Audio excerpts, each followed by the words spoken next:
Hello, everybody, and welcome to another PmP end of month review. Well, here we are. Another exciting month has gone by. October is of 2015 in the record books, and yet another month of amazing submissions into the PmP. If you're watching this and you don't know what I'm talking about, I am talking about Painters Motivating Painters, a fantastic Google Plus community for hobbyists and painters who paint any kind of figures in any game to all get together and help each other out and provide feedback and share tips and tricks and all that kind of thing. As always, the link for the community will be down below. It's a private community, but if you want to join us, please request to join. We would absolutely love to have you, and we're very proud of the community. And every month, everybody who submits all their finished projects, well, we get together and do this. And not flying solo this month, I'm very excited to have guests with me.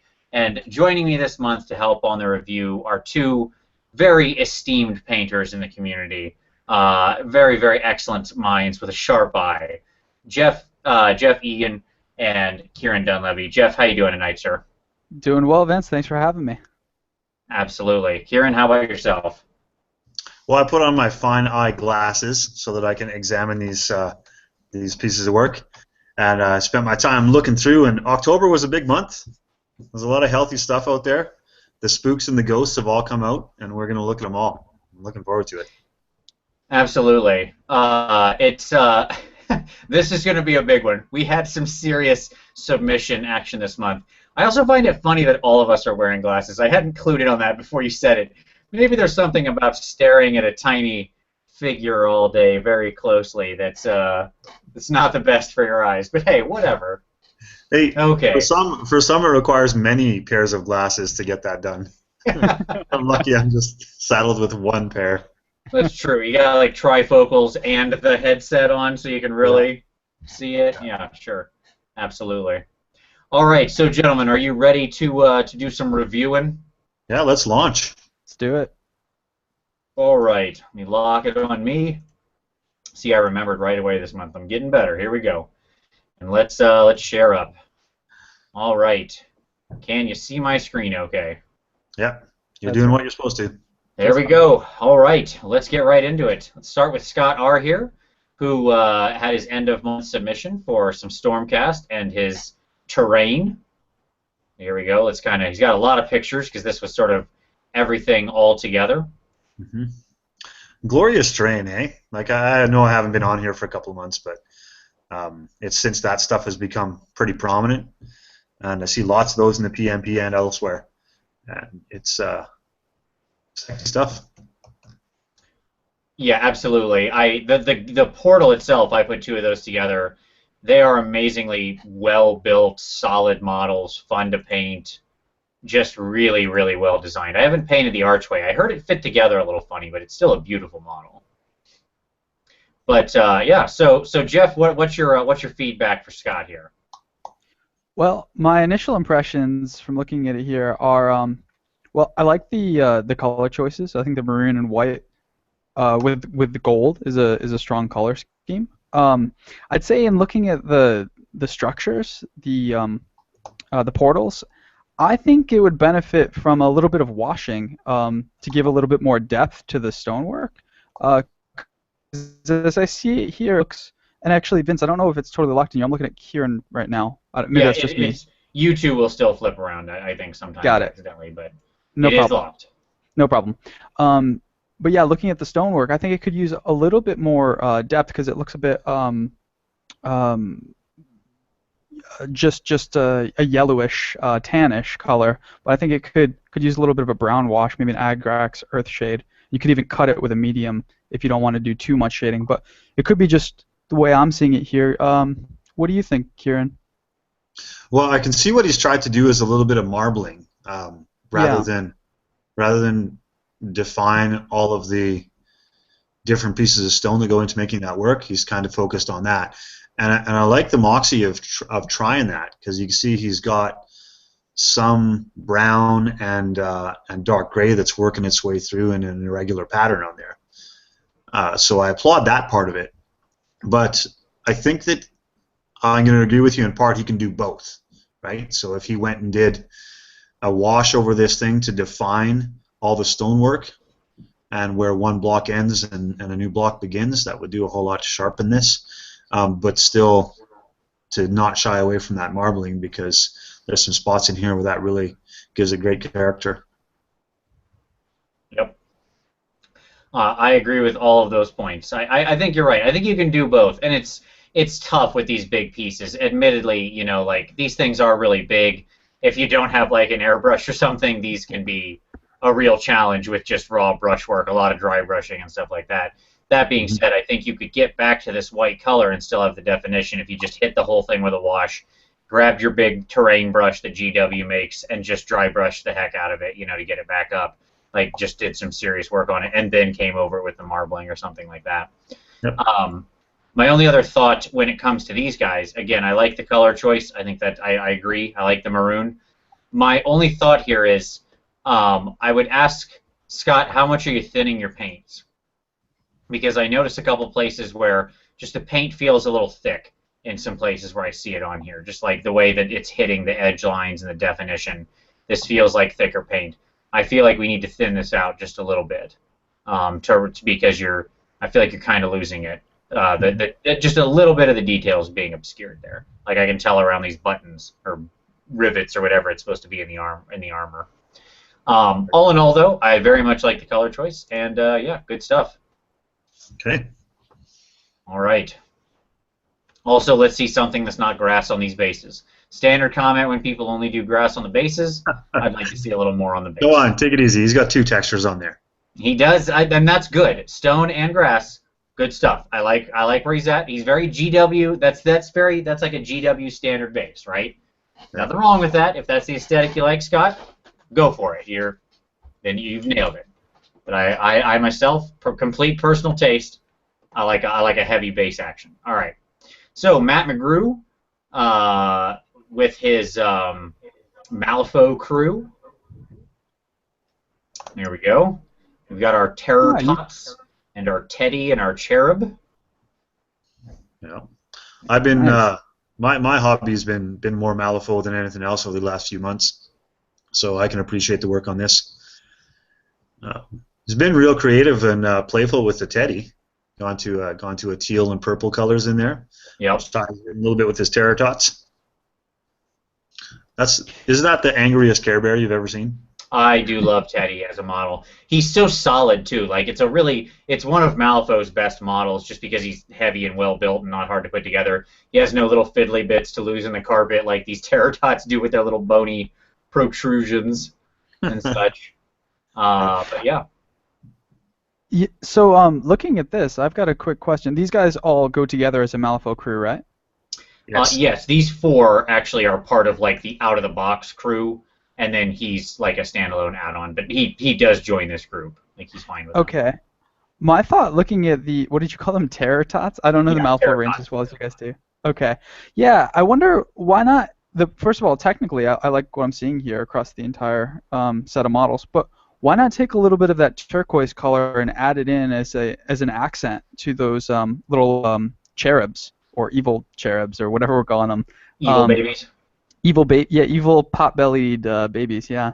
I don't know exactly where you'd put it. Looking at these, I mean, it looks like you got some loincloths or something like that, or even just on the bases, just something to tie it in a little bit more. I think that would do well to tie in the force together if you took a little bit of the turquoise and passed it on to those four little guys, because you have the purple tied in on the Care Bear on his heart belly. I think just tying it in together would do wonders. Yeah, it wouldn't hurt. Although I gotta say it's tougher to do that, and it's less necessary in some cases with Malifaux, because you get such a blend of different aesthetics and can work together in the same crew. Not that you're wrong, that would help, but I don't know that it's for the game overall perspective. I don't know that it matters. Yeah, part of the challenge with Malifaux and this is that Teddy could just as easily end up in like, you know, Pandora's crew or Lilith's crew or Zoria or whatever her name is, the Hag Witch's crew. Like all the different Neverborn crews he could just get slotted into, and all of those have very, very, very different aesthetics and color schemes and models. And because he's kind of like a floater in the Neverborn, he doesn't He Got can, it. as long as he's with his little. There's another psychotic baby with a knife that he goes with, and Ah. the baby who's like a little demon baby calls out for his teddy, and then this thing shows up. So Ah. Now it uh, all makes sense. Now it all makes sense. yes. Uh, I will also say real quick here, quick little compliments on Teddy. He's done a very good thing with the what do we want to call these stitches. Stitches need to always be a contrasting color to what they're stitching together, so they stand out. And he's done a very like the white looks very good against the under color here. It stands out very nicely, and he's also not made it pure white. It's kind of this sepia washed white or whatever. And also very kudos on the blood. Didn't take it too far. Didn't really go over the top and just start spraying it everywhere. And it's a nice dark brown blood. And I'm always a fan. It's still got some shine to it, but it's got that nice deep color of oxidized blood, which I like. So I like that a lot. Very smooth blending on the Terratots too. It's great work. They're very fun models to put together. All right. Good stuff. Any other thoughts on Nope. Matt's work here before we move on? No, let's go see what this other thing is that he's got. Oh, okay, sure. You want to talk with these guys right here? Yeah. What is this? What do we got here? These are I don't know what I do not know what any of these are. What are these? Let's see if he says. Let me jump out real quick. I painted the minis from the Wiz War boxes as a side project. Oh, yeah, okay, I see that. So Wiz War. Are you familiar with that, Jeff? I've just seen the box on the shelf and thought to myself, I could probably buy that. And I thought if I did, I'd paint them. So I'm glad to see that you actually did that. Well, here, let me read what he says about this here, because this is kind of curious. He says, the Wiz War minis were speed painted using only base coats and washes, with a very heavy coat or varnish to withstand heavy play. Cool. Nice. Good trick. Now this is a board game, right? So like these were just sort of plastic colorless figs when you get them in the box, I assume. That's right. Yeah, they come like just a white color, some kind of gray. Yep. They're cool figs. I really like this like skeleton caster lich guy. These are great wizard figs. Like man, these would be cool dudes for any like Warhammer type of setup. Great wizards. Yeah, I agree. If you were ever looking for an Empire Kislev wizard, look at this dude with his little furry hat. Yeah. It's on now. All right. Yeah, That's to do great. that with just base coats and washes, with as you say. And this is maybe a good example of what you can do. We always talk a lot here on the PmP and when we do these reviews about how to push it a little bit further, and be willing to take the time to do those extra couple layers to advance your painting. But this is a good example of what you can get out of a quick job if you know how to use your tools properly. And in this case, using washes properly and brush still gets definition. One quick, if I could be the bad cop to Kieran's good cop, I think this is great, especially for a quick job. But one thing, so like on the yellow that you've washed with maybe Agrax or some kind of brown, just be very careful to not let that pool. The temptation is to just wash it and let it go and set it and forget it. Yeah, I know what you're looking at. You're looking at that dirty brown spot on the left, right? Yep. It just pops out at me as someone who's used a lot of washes. But yeah, just if you go in with your brush, it's got to be right after you apply the wash, or else it'll leave like a ring around if you take it out 5 minutes later.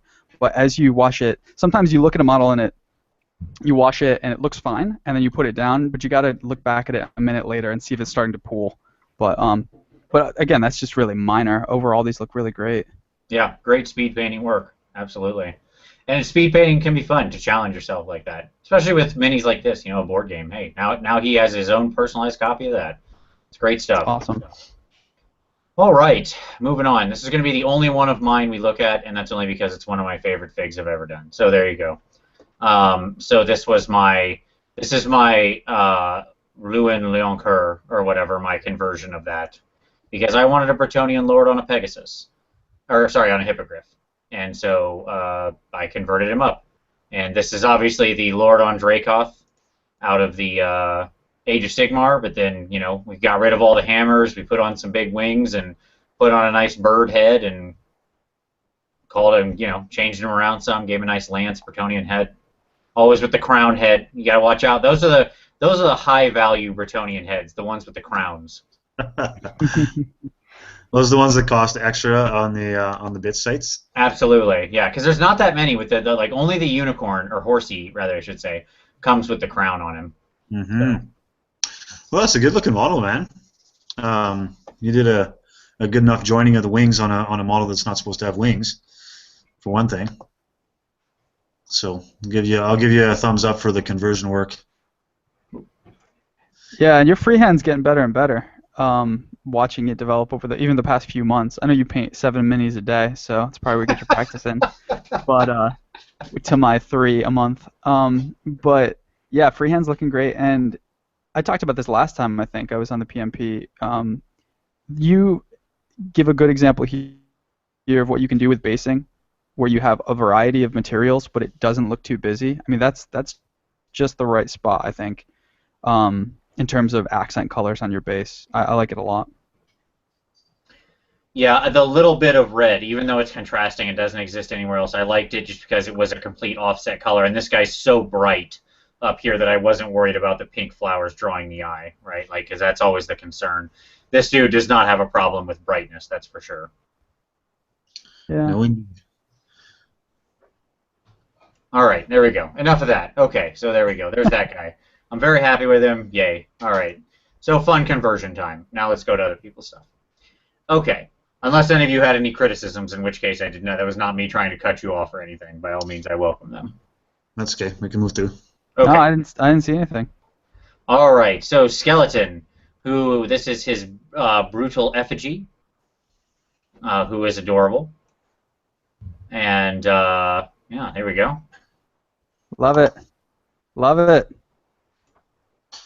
So when I was going through this yesterday, I'm looking through all these. I kind of tried to pick out a few guys who are really on the rise, and here's one guy that I think, looking back upon previous work from months in the past, is really on the rise. This guy is, I hope you don't blush when I'm saying this about you, Skeleton Flower, but you're one to watch. You're developing really strongly as a hobbyist, and people are going to be all envious of your work if they're not already.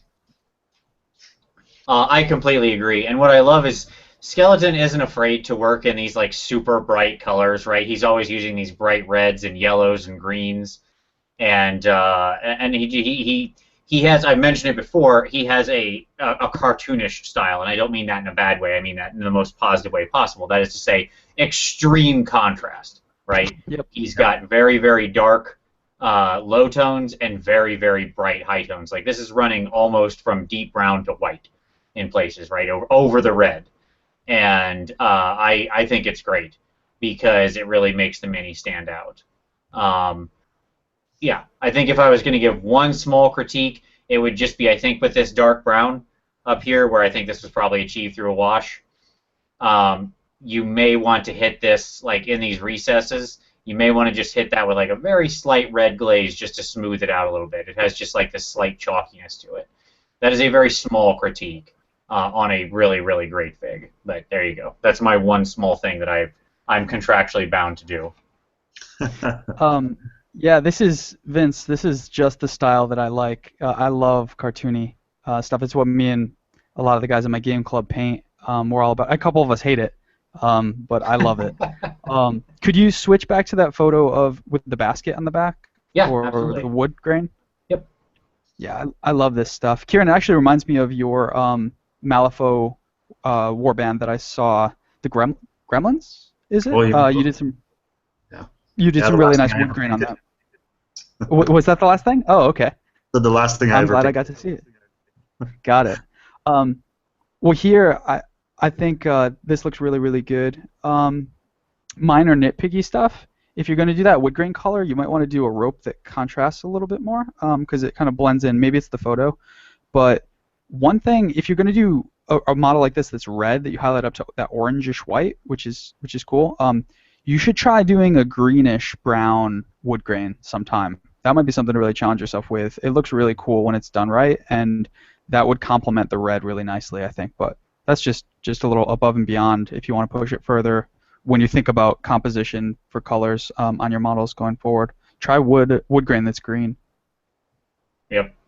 Agreed. Green wood grain I absolutely love that as a thing. And yes, his wood grain there is fantastic. As usual, Skeleton just knocking it out of the park with the basing. I love it. Look at all that base. Ah, it's beautiful. It's great.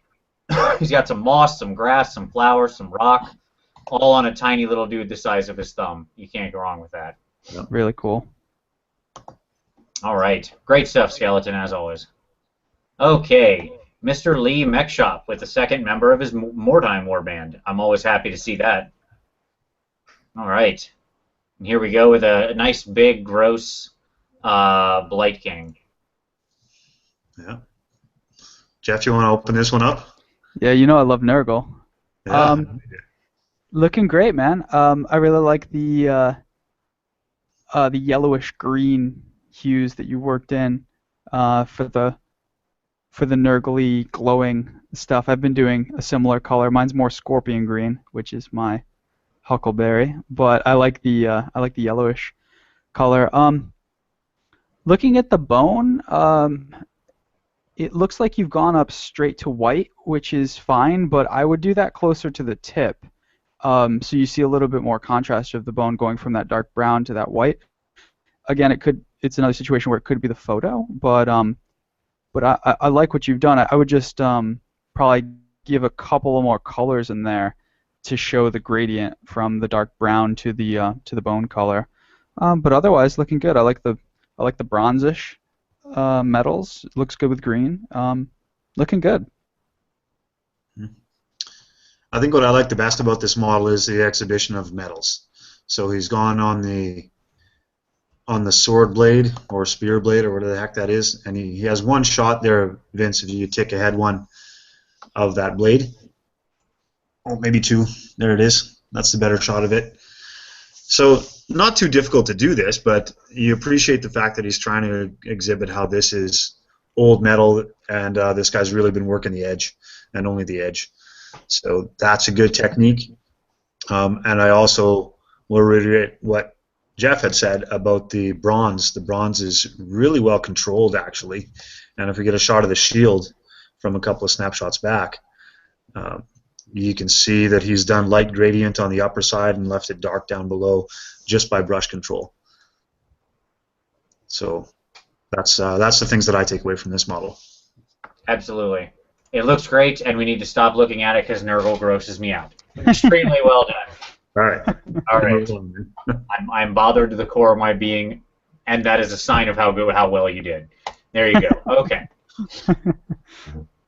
All right. So John Crayer here with some small Lotro goblins, I think, out of the Moria set. These little weird guys. Mm-hmm. These things creep me out as much as the Nurgle creeps you out, maybe. Well, maybe not. Maybe not as much as that, but... I'm pretty creeped out by Nurgle. They're just bulbous flesh bags, these things. They really are. Yeah. These things creep me out more because the Nurgle stuff is jolly. It's like evil Santa Claus who's rotting from the inside out. And these guys are just disturbing. Like all the proportions upset me. But no, I like the model overall. You've done well to capture the sickly white color. Like this guy never gets out in the sun, so that's looking good. One thing concerning the base, it looks like you might have used sand without painting. Are you guys seeing that, or is that just my computer? If that's the case, you won't. Yeah. Okay, maybe it's a work in progress for that part. I'm not sure, but I tend to like actually applying the true colors to the sand. And if you haven't done that and it's just the photo, then my apologies. But yeah, I usually like to overbrush or dry brush up the base, just because I always find that like when you use something that's not painted next to something that is, it always like bothers my eye a little bit and makes it seem a little strange. But again, it could just be the photograph. My only other note, John, would be I feel like this guy could use a glaze of your flesh tone a little bit because the wash that you're using to pick out the details here is still a little pronounced, like here on the edge of his arm and stuff like that. I mean, I know these are small figs, but you can see here where I can still see the wash has pooled. And if you gave the whole guy a glaze in that same, in like the mid-tone of your skin tone, you could really just cut that hard line right out, and it would just be one quick glaze over the model. So that would be my only small thing for you there. So, all right, moving on. Casually Cataclysmic with his second finished Tree Man. Let's take a look. Okay. All right. He has a great figure overall. We can say that right off the get-go. And he's one of the few guys that's actually incorporated a lot of these little extra tree spirits. Like, there's loads of them that come in the kit, but myself and very few others have actually attached them, like the little green owl on his shoulder and whatever seahorsey thing that is. Yep. Elsewhere. I don't know if that adds much to the model, but to each his own, I suppose. What else do I want to say about this? Let's flip onto the photo where he's looking at the loincloth-ish, if that is in fact a loincloth. Yep. There we go. Hang on there for a second. So this is a good-looking weave in here, and he's done just enough to sharpen that up, and that's some of the best work on this model. I got one downside, though, and I think when we're looking at this gemstone here, the way that these gemstones work is it should be a lot darker on the top, still bright on the bottom, but a lot darker on the top of it, and then that one gleaming point of light within the darkness is where that should look for those that are trying gemstones at home. Yeah, I think it was a Tale of Painters this week or maybe last week that did a tutorial on gemstones. If you type it into Google, Tale of Painters, gemstones, you'll find a really good tutorial on it. But yeah, you're right, Kieran. It should be dark at the top. It's really strange. They're harder to paint than you'd think because it's so counterintuitive the way that the highlighting works on them. Yeah. But we saw this, I think, last time I was on the show with you, Vince. I think he must have been a different another Freeman that he did. It might have been his first Tree Man, yeah, because he said this is number 2. Got it, yeah. Well, I think I might have complimented this last time, but if I hadn't, I love these bases. Yes, really completely agreed. Yeah, the water effects are so awesome. Yeah, so here's my quick notes. One, base, incredible. Like, yeah, these bases are just top-notch. I love the partially submerged stuff, the wet lichen, the little grass sticking out, the logs, all of it. Just wonderful. And he did this with we're going to see this later with his dryads, too. Now, here's one thing I'll say. I think we have a misuse of some gloss varnish or some glossy paints here. What? No. No, there's never too much, Vince. Stop it. There is. Oh, we are going to be of a different mind on this. So with these spirits and these runes and such, I suspect what you're aiming at. All of these guys are glossy. So when I look at these runes, it's gloss paint. When I look at these spirits, it's gloss paint, either or varnish or something. And I don't see that on the rest of the model, really. So my suspicion is you're using gloss paint to make them look shiny or magical or something like that. Okay.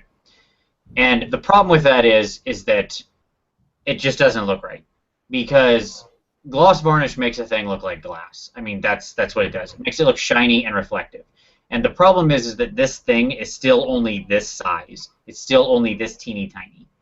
And so it's reflecting the light as though it were what it is. It is only this big. Whereas if this thing were this big in reality, that is to say if this were at the scale it's supposed to be at, its points of light would be completely different from what it, half an inch tall, it reflects. Okay? So what you'd be much better off doing here is, if you want to get that glowy, reflective effect, matte the living bejeezers out of these guys, make them flat as all get out, and sharp edge white these things. Like, just take a white line through the center, a white paint line very finely through the center of your runes. It will have the effect you're looking for. Catch the edge of this guy on his ridges, and then just, like with white, and then just hit him with a green glaze in the right color. And it will make him look like he's glowing in all these places. You can really actually cheaply achieve these glowing effects with white and just a simple, very thin green glaze. and it won't give you this strange contrast between matte finish and gloss finish that's throwing my eye off. Mm-hmm. I hate to admit it, but you're right. Well, I appreciate that more than you know. Other than that, I like your artwork. You're clearly doing a lot of washes. You're doing a lot of dry brushing, and that's what this model's all about. What I love about the Tree Man is you can make what makes him look good is just spending some time, right? You work him, you do some dry brushes, you do some washes, you do some dry brushes, you do some washes, you build up the tonal variations, and it looks like you've done that here. So, good stuff. All right, let's move on. Merrick with his Sunblood with the Shield of the Eons. So this is for his, I think this is one of them for his, he's doing the DC crew of like all DC Sauruses, I think, but I don't remember this one this is. Very extremely bright Saurus. Gotta love the color choice, the pink and white. And then this dark Galaxy Shield. And you'll be happy to know here, I didn't look at it to see in the comments, but I believe, Jeff, my comments to him were, you know, I think this shield would look a little Gloss better varnish. with like some gloss on it. Gloss Yeah. varnish. Vince, you're stepping over my lines. I was going to say cover your ears, Vince, and then I was going to whisper slather that shield with gloss varnish. Absolutely. That was my first thought. It was my first thought. I heard it already in your brain, and I told him the same thing. I believe I said satin varnish because you never go full gloss in my opinion unless you're literally trying to make glass. Slather it with gloss varnish like you're barbecuing. All right, Kieran, what about you? Any feedback from Merrick's Saurus here? Well, here's another guy that I want to give big props to as an emerging hobbyist. I actually don't know him well enough to know how long he's been involved in the hobby, but I see him doing freehand sculpting. I see him doing casting and replicating of models, and I see him taking lots of adventurous steps with his hobby exhibition. So I think this is another guy like Skeleton Flower that I mentioned earlier that is an up-and-comer that everybody should learn from. Yeah, I agree. And as we go through his models this month, you can see the advancement even within this month. He's really just doing some amazing work. And yeah, he's great. And he's up in Canada, not super far away from you. I mean, on the scale of Canada, that is to say. But he's a fellow Northern Canadian. Yeah, no, I know the town he's in, but it is 1,500 kilometers away. Yeah, which is close by Canadian standards. Yeah, you betcha. That's like a day's drive. Right, exactly. All right, good stuff. Okay, let's move on. All right, another piece from John here. This is he says it's a dwarf character of some type, and what's funny is a good friend of mine has the same dwarf. I have no idea where it came from. It's a very old dwarf, I think, but it's a really cool dwarf, and I love him. Very classic with the big hammer and the beer stein. Two great things that go good together: hammering and beer steins. Yes, you've done very well with this one, John. I like the skin tone highlights, the beard highlights, good contrast on all of that. I like the green. Honestly, this one I like very much. Yeah, I wonder if he's an old D&D dwarf wizard of some kind, because he does look wizardly, doesn't he? He's got that with kind the robe, yeah. Could be a priest. He'd have to be a priest. Remember, old D&D figs. There were no dwarven wizards for a long time. Yeah. Okay. Yeah, I think I like this guy. I like some of the metallic here. He's convinced me that it's certainly made of iron, both the flask as well as the hammerhead, instead of made of silver or any other kind of exotic metal. With the coloration in there, he's convinced me that it's iron. So that's captured well.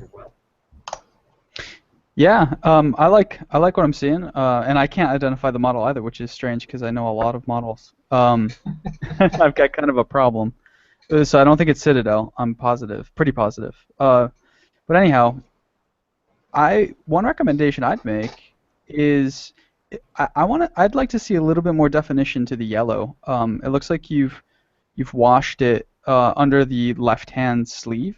You know, in the inside of the sleeve, I can see the dark color there. It looks like a wash. but then on the sleeve of the right hand that's holding the the hammer, it looks to be, yeah, right there. That's it, Vince. I don't see much definition there between the recesses and the peaks. So I think either bringing it up with a highlight or washing it down with a shade would go a long way there. Yep. And yellow can be a tough one to do that with, right? As when you're picking your shade color of what to take into that recess. Because you could go orange, you can go into green tone, you can go into brown tones. All of those are fairly valid choices depending on the type of thing you're doing. And you've got to be careful with it because if you go too far, it instantly isn't yellow anymore, right? Yeah, it's tough. All right. Good job, John. We'll skip this. That's just some Blood Warrior crap for me. And then we'll go to Kai Baker. With a lot of Giselles. Look at all these rats with guns. That is a lot of Giselles. That is a lot of Giselles, yes. No, I just as a side note, I priced these out one time because I thought about buying some for my Skaven army, and they are like $65 for 3 of them. Yeah. You're looking at 7. Yeah, you're looking at $170 worth of Giselles here. I say. Unless, of course, he got them on the budget of Sigmar. Right? Yeah, I'm hoping he got them cheap. Yes, and they're the ones that I have a mix of the really old models that came in 2 parts. You know, when they were actually like 2 models, and then I've got like maybe 3 of these newer ones. And by newer, I mean probably 2003 or 2. And these are much better than the old ones. And he did a good job with them here. I think that I like the red. I always like to see some color on Skaven. I don't think Skaven have to be all browny and gross all the time. And I like the gunmetal he's done. I like the contrast of the little brass bands. I think if I was going to say anything, the shields are boring. This wood here. It could be, we could do some more washing and dry brushing on this to, really contrast these some more. And if you really want to take it up, why not some freehand or some just some quick Skaven stuff? The advantage of doing Skaven freehand is it doesn't have to be perfect. It can look like crap because it's just some dumb Skaven who painted it on his shield, right? That's what you're replicating. He took some paint on his hand and he went and he made the claw mark or the triangle Skaven head. The Skaven have like 100 easy to freehand runes. That's the best part about it. Yep. That was going to be my thing to say about it. It's nice. It's a nice open space and palette to give your model some extra character. Yep. And I would even do it and then give it like some wash and dry brush a little bit around it just to give it a worn look, right? Like it's been kind of worn off of the shield some. Mm-hmm. Yeah, and if you want to get really adventurous with the freehand and you're thinking about colors, you could use the color that you've used on the lens, that turquoise green, and tie that in with the markings on the shield. But it depends on how loud, how much you want that to pop. If you want more of a dirty, grungy Skaven, you might pick a different color, like an off-white or something, or like a tannish color, but or even red. Yeah, even the red of their cloaks. Yeah. Yeah, that would work too. But one other piece of advice is you might do a little bit of dry brushing or overbrushing on the bases to pull out a little bit more of that texture. Because right now it looks like you've got dark brown up to a medium brown, but I think you could push that up just a little bit more too to give a little bit more definition. And according to Vince's basing rules, you want to throw a couple of other substances, materials on there as well to finish them off and really take them the extra mile, I think. Absolutely agreed. A lot of people with Skaven, and I'm not saying, Kai, this is you, but I'm just saying it's a very common thing with Skaven that people want to do simple bases because they're like, oh, they're Skaven, they're in the mud. That's fine. Mud is still a varied thing. There can be moss and lichen and, rocks of varying sizes. And there's all sorts of junk that they could also be rooting around in that still makes it look like they're little dirty underground dwellers. I think there's the challenge, right? The challenge is that people view the Skaven as underground dwellers, so they think of, a bare stone floor or some kind of shale rubble or that kind of thing. So in doing bases on Skaven, I think that you have to, if you're still going to try to maintain that sort of environment and atmosphere, extra rocks that give a little bit of relief on there that kind of cause a feature to happen on the base is the thing to go for. Not necessarily things of varying different colors, although that's possible. Pools of water is one thing that comes to mind. Yep. Maybe some bizarre cave fungus is another thing that you can experiment with. But those are a couple of extra things that I would offer for basing.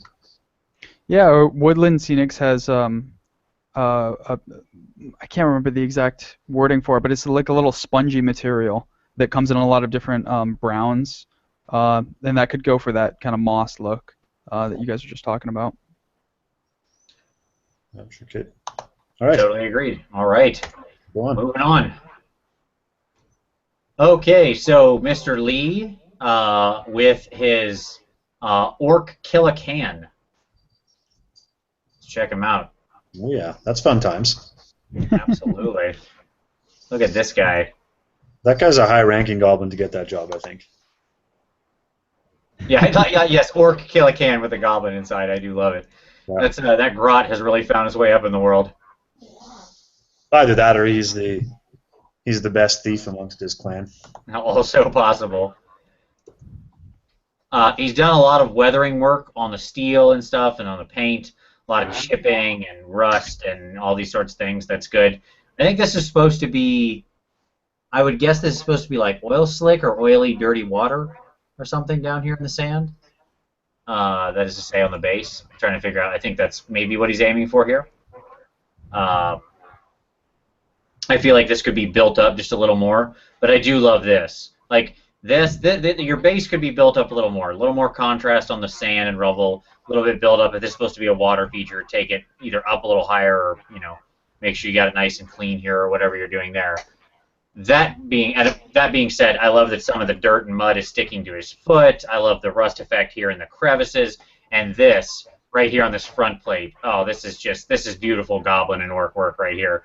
Bullet holes and paint scratches and random graffiti.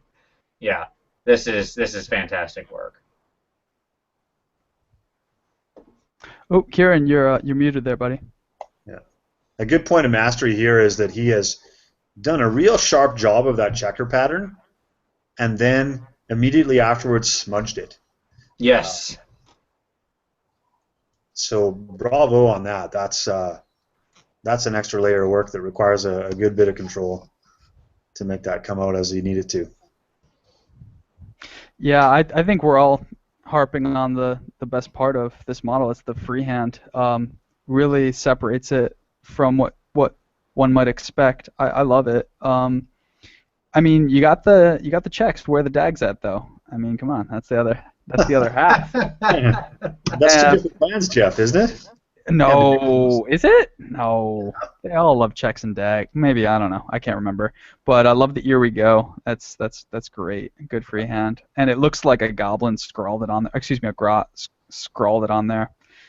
Shout out for using the night goblin head. Really like that too. Yeah. And then on the basing, if you were going for that oil slick sort of thing, like Vince was suggesting, then I think you want to make that shine a little bit. And I won't even say the words again, but wind the tape back 15 minutes. And also, I'd say on the basing, one thing I really like to do with those tufts. Now, if you really want it to be like a badland, then I'd leave it where it is. But one thing I like to do is I like to put static grass underneath or around the tufts, so a low-lying, matted down, all contrasting color, not quite contrasting, complementing color, I suppose. So I would go with like a what are the Woodland Scenics colors? Harvest Gold is a good one, or they have like a burnt grass. That might look really cool around there. It gives a little bit more depth to the base, a little bit more of a color palette to it. But otherwise, looking really good. I think this is a really standout model. I love it. Absolutely agreed. All right, moving on. Stu Gibson with his Judicator Prime. As he says, happily no longer just Prime. All right, so let's take a look. I love your word points already for wordplay, Stu. Okay, so good stuff with using blue as your recessed wash here. I always like blue and steel. I think that's a very good recessed color, and a lot of people will just commonly use black, but I think that sort of a blue type color can work very well there. So that's you've done well by picking that out. And in general, it also makes the armor tie in better with like your shoulder pad and stuff like that. Yeah, I feel like there could be a little more definition in the armor. Like his plates are very bright. I feel like you could have taken this deep recess and just kind of done a little bit here on that and made the edges be this silver color instead of sort of most of the plates. But yeah, that would be my one initial thought. What do you gentlemen have for Stu? I would say I'm more interested in sharpening up the gold than I am in the silver. I think I'm okay with that blue wash on there to make some definition, but we need to go the other way and we need to darken the recesses of this gold, I think, a little bit more. And that's especially noticeable around that head halo and the trimming on the shoulder pad. Yeah, Kieran, I concur. I think you're spot on there. And I know Vince and I from our last video, we disagree on highlighting up gold. I like using silver. He does not. Right. So, and you've gone the Vince Venturella right here, which is fine. But if you're going to do that, then you definitely want to darken the recesses a little more, as Kieran suggests. That's that you catches the eye. But overall, I think it looks really good. Yes, I think we agree on the principle, which is with gold you need a lot of contrast, right? It needs to go from quite dark to quite bright to look like gold. I think we just disagree on the ultimate end highlight of it. Yeah, that's it. All right. Also, let's see some more on the base here. Just rocks. Come on, we can do better than that. We can do better than that, Stu.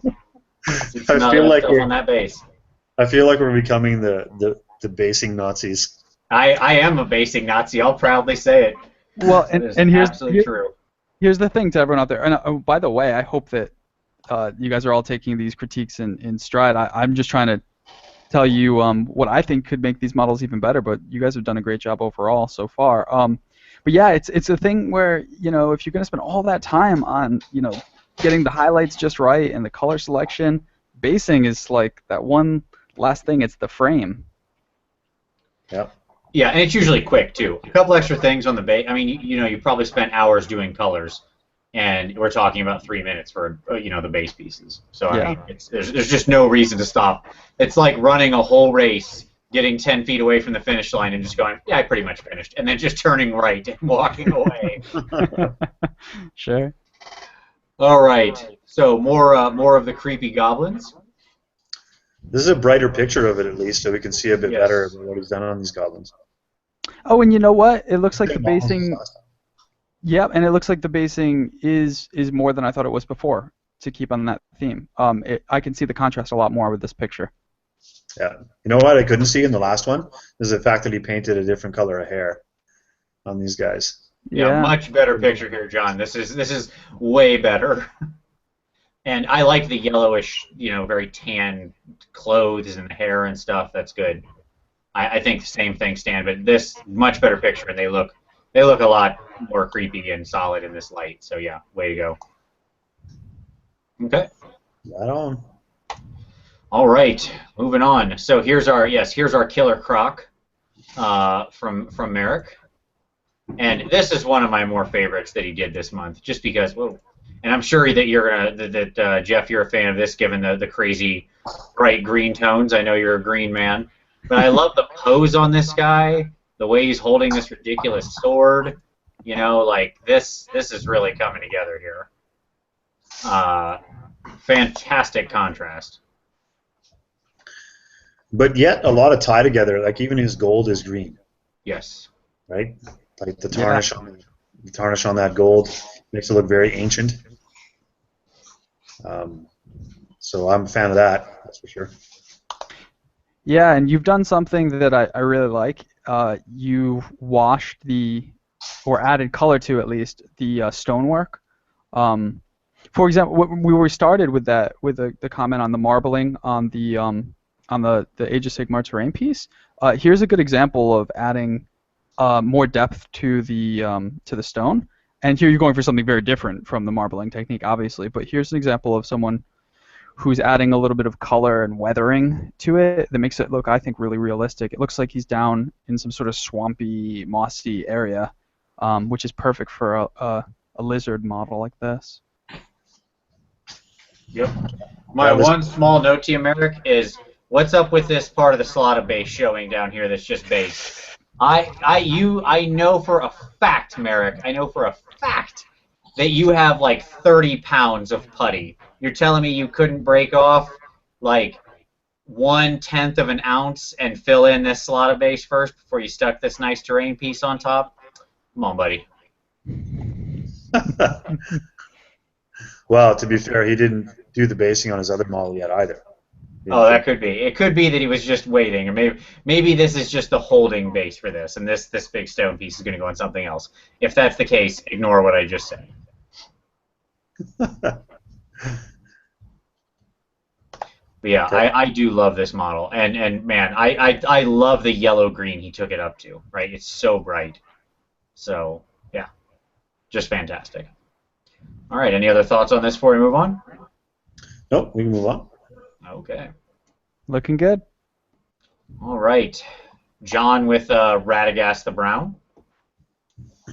This guy's a happy, fun model, isn't he? Yeah, look at this guy. Old Radagast. If he's going for authenticity, he's missed out on the bird poop dropping down his hair.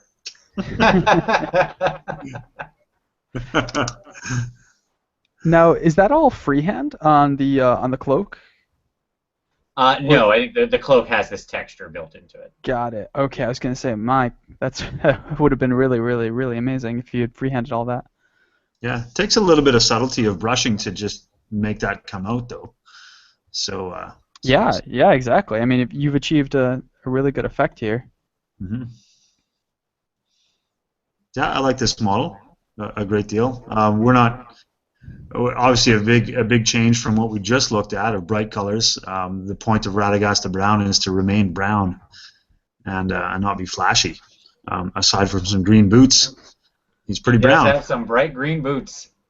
And sometimes doing this when you're almost monochrome, but yet you're varying the colors enough, is a bit of a challenge. I've tried to do models in this way before, where you're trying to make a distinction between the cloak and the overshirt and the gloves and the pants and the tunic and then the wood that he's standing on, and try to make each of those things a distinctive brown. Not always that easy. But I think that John's defined all the different parts of this model well enough. So Yeah, I'll give him that. He's used a lot of different good browns, an orange ruddy brown, a dark black brown, a chocolate brown, that kind of thing. So yeah, absolutely. Also, that's an adorable little hedgehog he's carrying, or whatever. Oh, that's what that is. Some kind of little forest creature. Yeah, it's the sickly hedge troll. There you go. Well done. All right, Andy Bakerson with some very nice Skaven models here. Mm-hmm. Thankful on Bone Ripper, the new one, and then his Warlord on Bonebreaker. A lot of bone stuff going on in this one. That model is actually a lot more gigantic than I often realize. All the other photos I've seen it before, he's just isolated, but when you put him up next to a rat ogre, Yes. I really appreciate the grandeur of it again. Yeah, version 1.0, version 2.0. Exactly. Got some upgrades here. Jeff, what are your initial thoughts? Loving it. Yeah, I really like the flesh. I think you've done a really good job here to go up from almost a purplish reddish brown all the way up to a light flesh tone. So that's looking really good. I also really like how, I mean, the background here distracts from this point just because there's a lot of stuff going on back there, but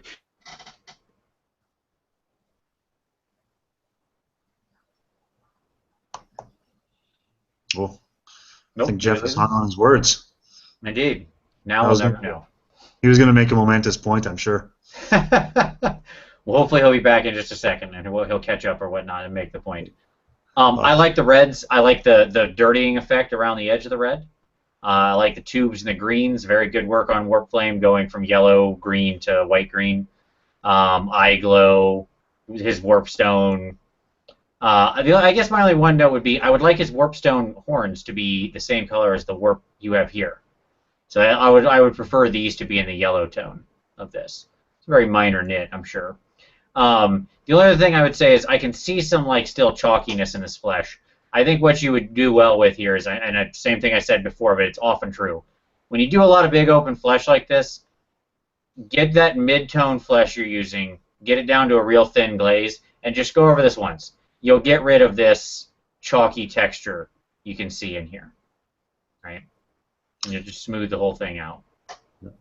Normally, I'd be on board with you, but I think that's something that appeals to me a little bit about this model, that he's, whether on purpose by design or not, it looks leathery because of that. Ah, okay, sure. Maybe that's what he's going for. No, I could see that. You're right, because leather should have that rough texture. Yes. Yeah, and it's more pronounced, I think, on this little guy, on the little rat ogre, that it looks more leathery because it's in a smaller space, I think. Yeah. Rather than rat ogre as much.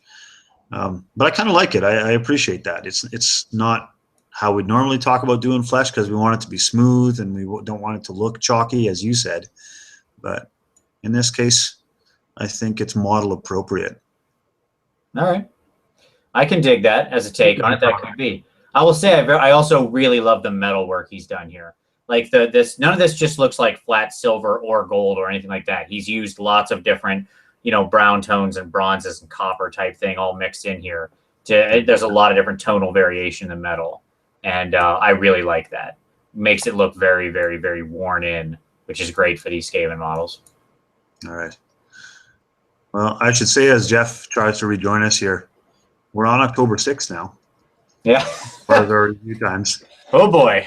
So It's going to be a long month. Settle in. We want to move a little quicker. Yeah, we might have to. I don't want to shortchange anybody, but oh boy. Yeah. Okay. Well, let's skip ahead.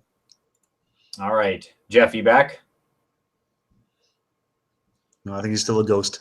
Okay, still a ghost right now. All right. We'll just look quickly. This is the whole warband. We reviewed several of these figs already, so the new ones that he did. But there you go. Looking great, coming together. Sitting here in his Mordheim city terrain he's building up. We can see here he did apply, I think, but just a real quick note, this is post some amount of varnishing, and it does look better. So there you go. Good. All right. Moving on. John with the old school rat ogre here. Oh, yeah. Yeah, those were not as smooth a figures as the new ones, were they? No, they're really they were lacking. Really are not. Well, John's gone a different way with the flesh tone than what we saw a couple of seconds ago, obviously. He's gone with a much darker tone and almost red. But then again, you can almost never tell with John stuff whether that's the camera fooling us or not. Right. The coloring, so. Lots of different textures on this one, though, on the base. You happy about that? Absolutely. Yeah, my only notes would be, my only note, I guess, is pretty simple. And it's with these fingernails, way too bright, way too actual white, right? Like those are popping.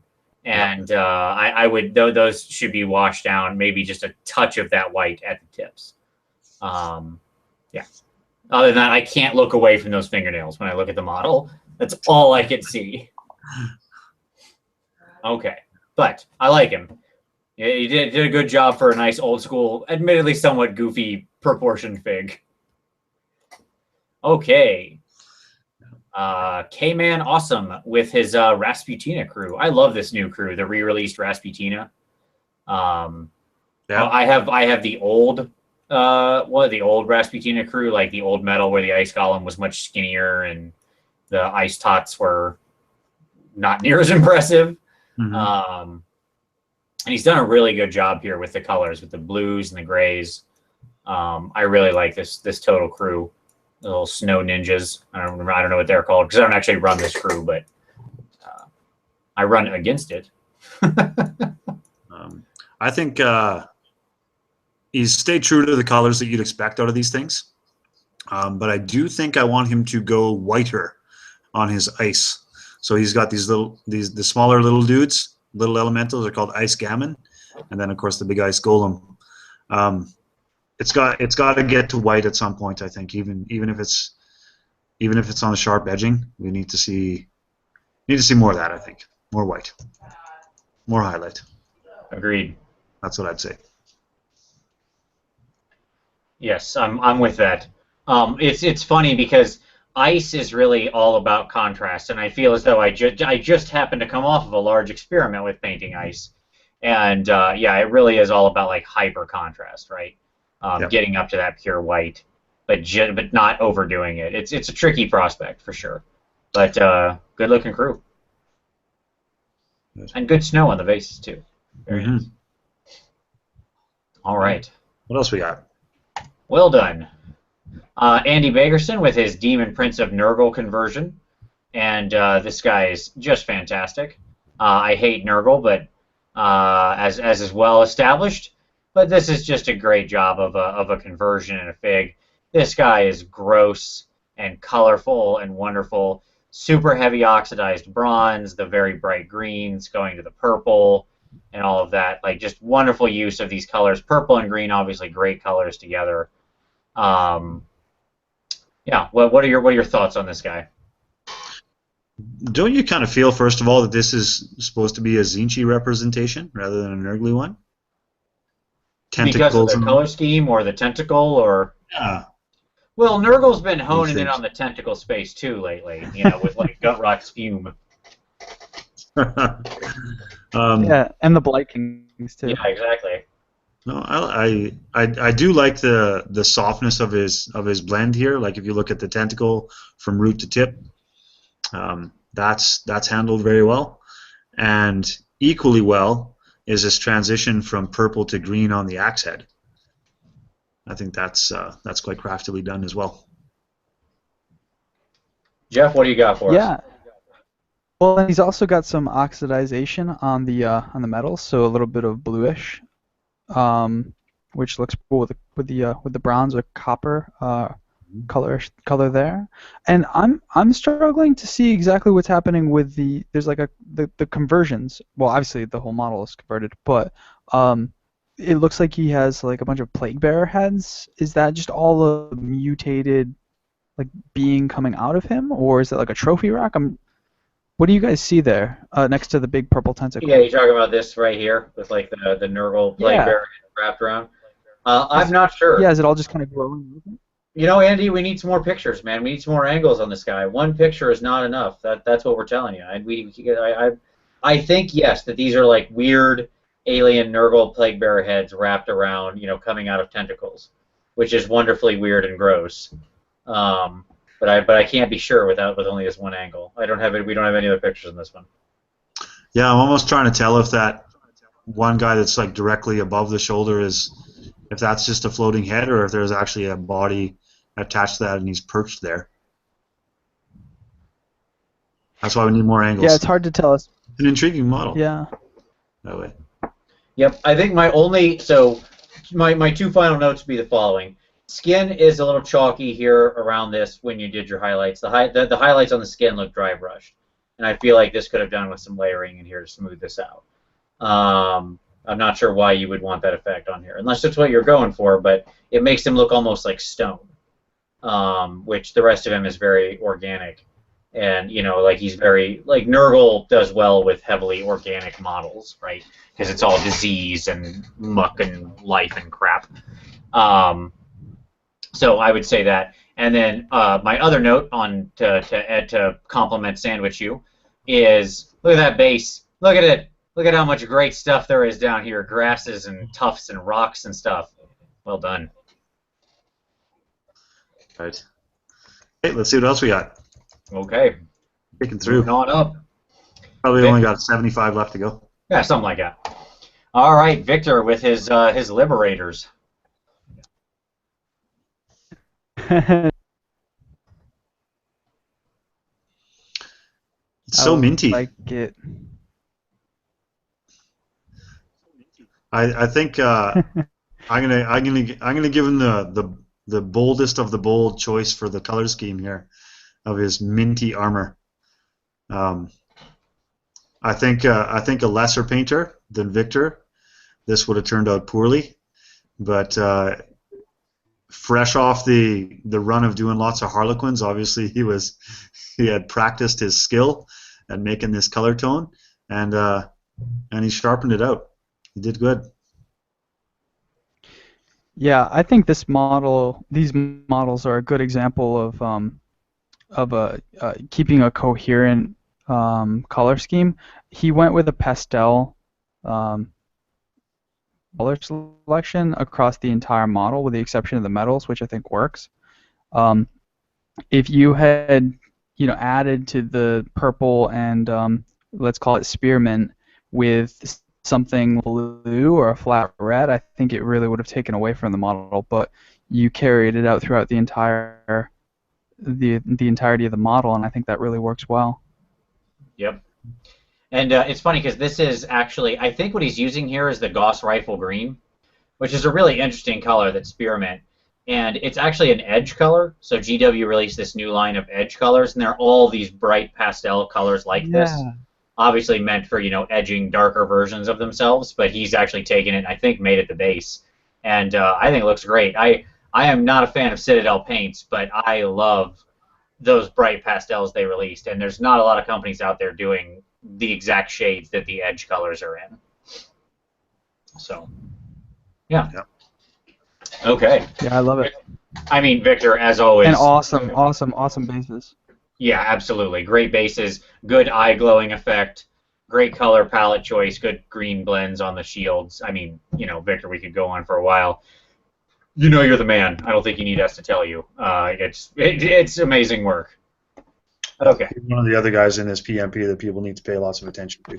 Yes, and obviously Victor has his channel where he went, like, every part of this model, every trick he did, the blending the green, the glowing eyes, the using this color, making the Liberator from start to finish, including even the bases. He will take you through all of it in tutorials on his channel. This guy puts so much time into sharing his knowledge with the community. I mean, it's just amazing work. Okay. Moving on. Paul Hemsel with a Korgorath that is at a funny angle. Let's see if we got a picture of him standing up. No, he's all sideways. He's all sideways. Okay, well, everybody pick up your monitors and turn them around. Okay.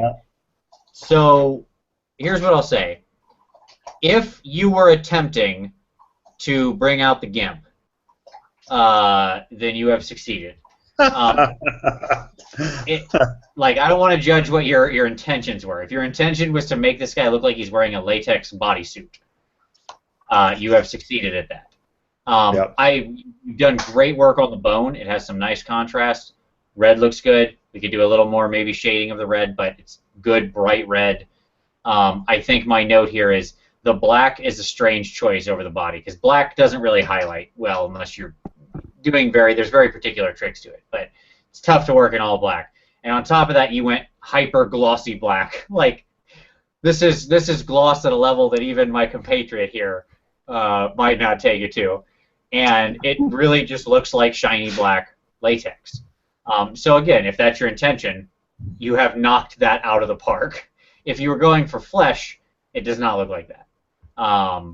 So I like the color composition, but if you're going to go for this and you want it to be blackened skin or something like that, you'd want to just as flat can be, with probably then like some purple or blue or or maybe some slight gray, but gray highlights weird on black highlights. Yep. Here's one thing I'll say about black before we move off of this. Black in the organic painting world is never entirely black. It's always a bit of brown or a bit of gray. Yep. It's never entirely black. So bear that in mind whenever you want to paint a large surface area, especially. Mix in some other color with your black as your deepest tone, and then work your way lighter from there. Yep, dark blue or dark green works well too. Anything, just you got to cut it, even just a little bit, 2-to-1. Yep. All right. Good stuff, though, Paul. Look, I hope to see more from you as you move your way through the box set there. Let's see some more on the base. Okay, moving on. All right. Skeleton with, oh my god, maybe the most adorable submission ever.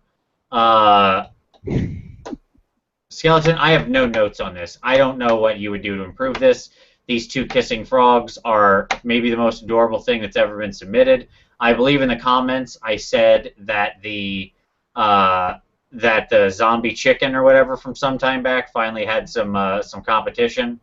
I love the pink and the green, and again, this is just, man, it just looks amazing. And how small are those things? They are the size of half of his thumb. And look how many colors he's run through on that pink, right? I mean, it's just great stuff. Yeah, and this is a nice exhibition again of his painting style. He's very bold with the brush. Yeah, I love it. Here he goes to highlighting all the way up. Let's can we zoom in on the red eye? How tight can you get in on that, Vince? Because this is something that's pretty exceptional. Is he has within that eye done another extra layer of definition around his dark slot, and then put a bright reflective dot there as a paint job. Yep. That's good. Yeah, that's a pretty good technique to pull off on that. There we go. Yeah.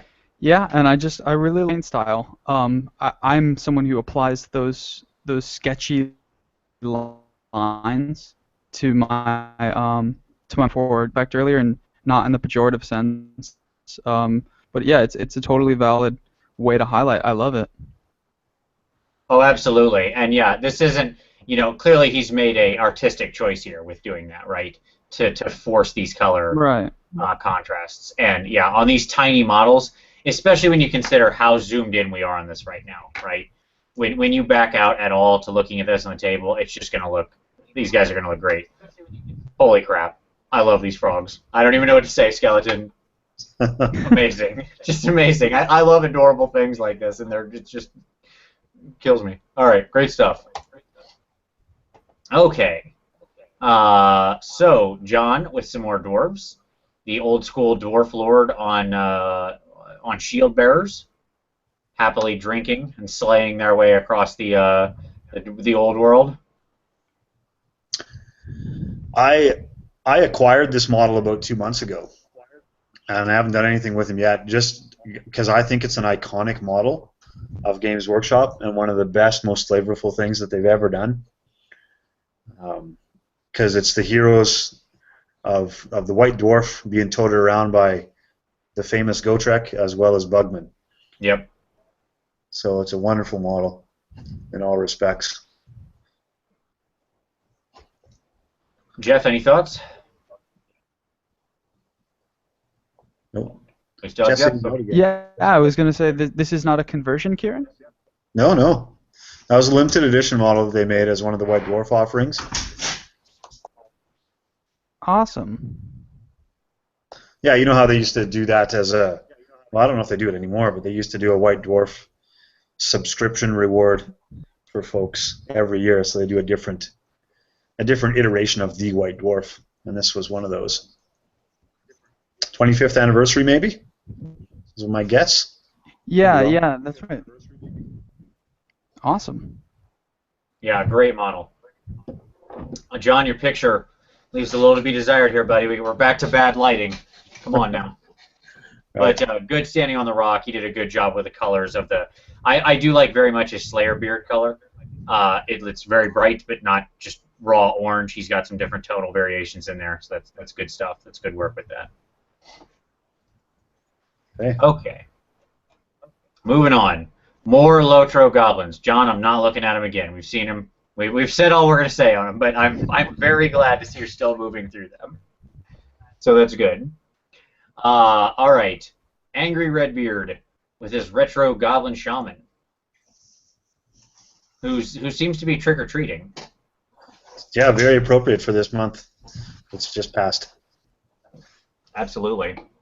May I say how much I love goblins that have smaller goblins on their banner? That is one of my favorite things. They did this for a while. I don't think it really happens much anymore.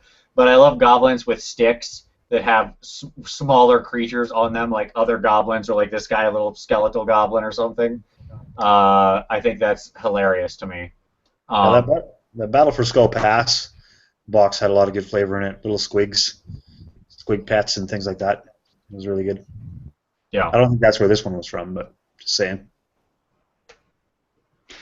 Now this looks model. One piece of advice here, I'd recommend highlighting up the black a little bit more on the sharpest edges to give a little bit more contrast. Mm-hmm. Yeah, I agree with that. Just so we know where the hood starts and then becomes the shoulders and etc. Frames the face a bit better. Yep. Yeah. It's a tough thing to do on a small model like this, but yeah, I agree. Yeah, well done though, and especially nice yellow. Like it's very bright, very clean yellow, and that's not always an easy thing to do. So, well done. I like it. Okay. Was this his first submission to this? The Angry Red Beard? I think so. First time I've seen it with an end of month, yeah. Yeah, first time I've seen that name. Well, welcome. If it's not your first, well, welcome back. Absolutely. Yeah, good stuff. All right, John. He was painting like a demon this month. So now we've got the rattling gun going to work. Again, John, photo. Your lighting. But I like it. You got a black background at least. Yes. Oh, flash is not your friend when taking a picture of a model. Let me just say that right now. You want diffused light, not direct light. Yeah, I think looks very nice. Quick, simple notes. I'm sure that there's more tonal variation on the rock, so I'm not going to say that. I think the flash just knocked it right out. And it could be that that's the same thing with the gun. Like the silver looks too bright, but I suspect we're just dealing with flash issues here. Yep. So, hard to actually say because I can't see too well, but I do like the green. I'll say that. There you go. I like your bright green.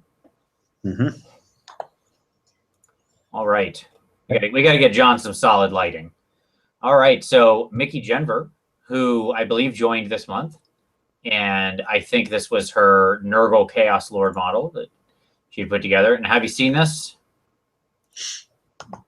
Yeah, I looked at this earlier. Let's go to the full picture because this thing.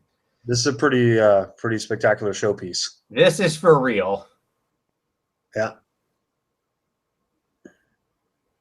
Yeah. So that's a pretty triumphant model, top to bottom.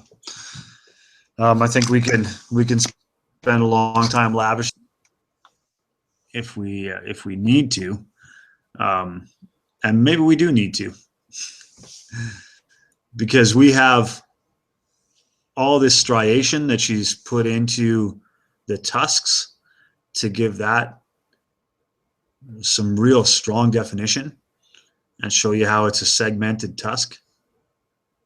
And that's a technique that's carried over onto the hooves as well. Yep. And on the bone that goes up off the back piece and framework. Yep. All the individual bones in here, the horns. Yeah, it's great. Yeah. So this, I know that you guys the other day, because I watched your Wednesday show, we're talking about War Shrine alternates. Yes. There you go. Yeah, I know. I did look at the Thunder Tusk Stonehorn today because somebody did mention that in the comments. And boy, this guy is just an amazing platform for it, right? Like he looks like he could jump into chaos in a heartbeat. I'm not sure how Zinchy he is, but he certainly works great here. Well, you can put a Zinch guy on there instead of the Nurgle boy if you want to do it, but you can probably be creative with the Thunder Tusk and turn that into something more master of change looking. Sure. But this is quite beautiful. Yeah, I mean, there's not really much to be said about this. I can't offer you much in the way of feedback. This was clearly a display piece, contest piece. It's on the big display base. I can't imagine the hours this took to put together.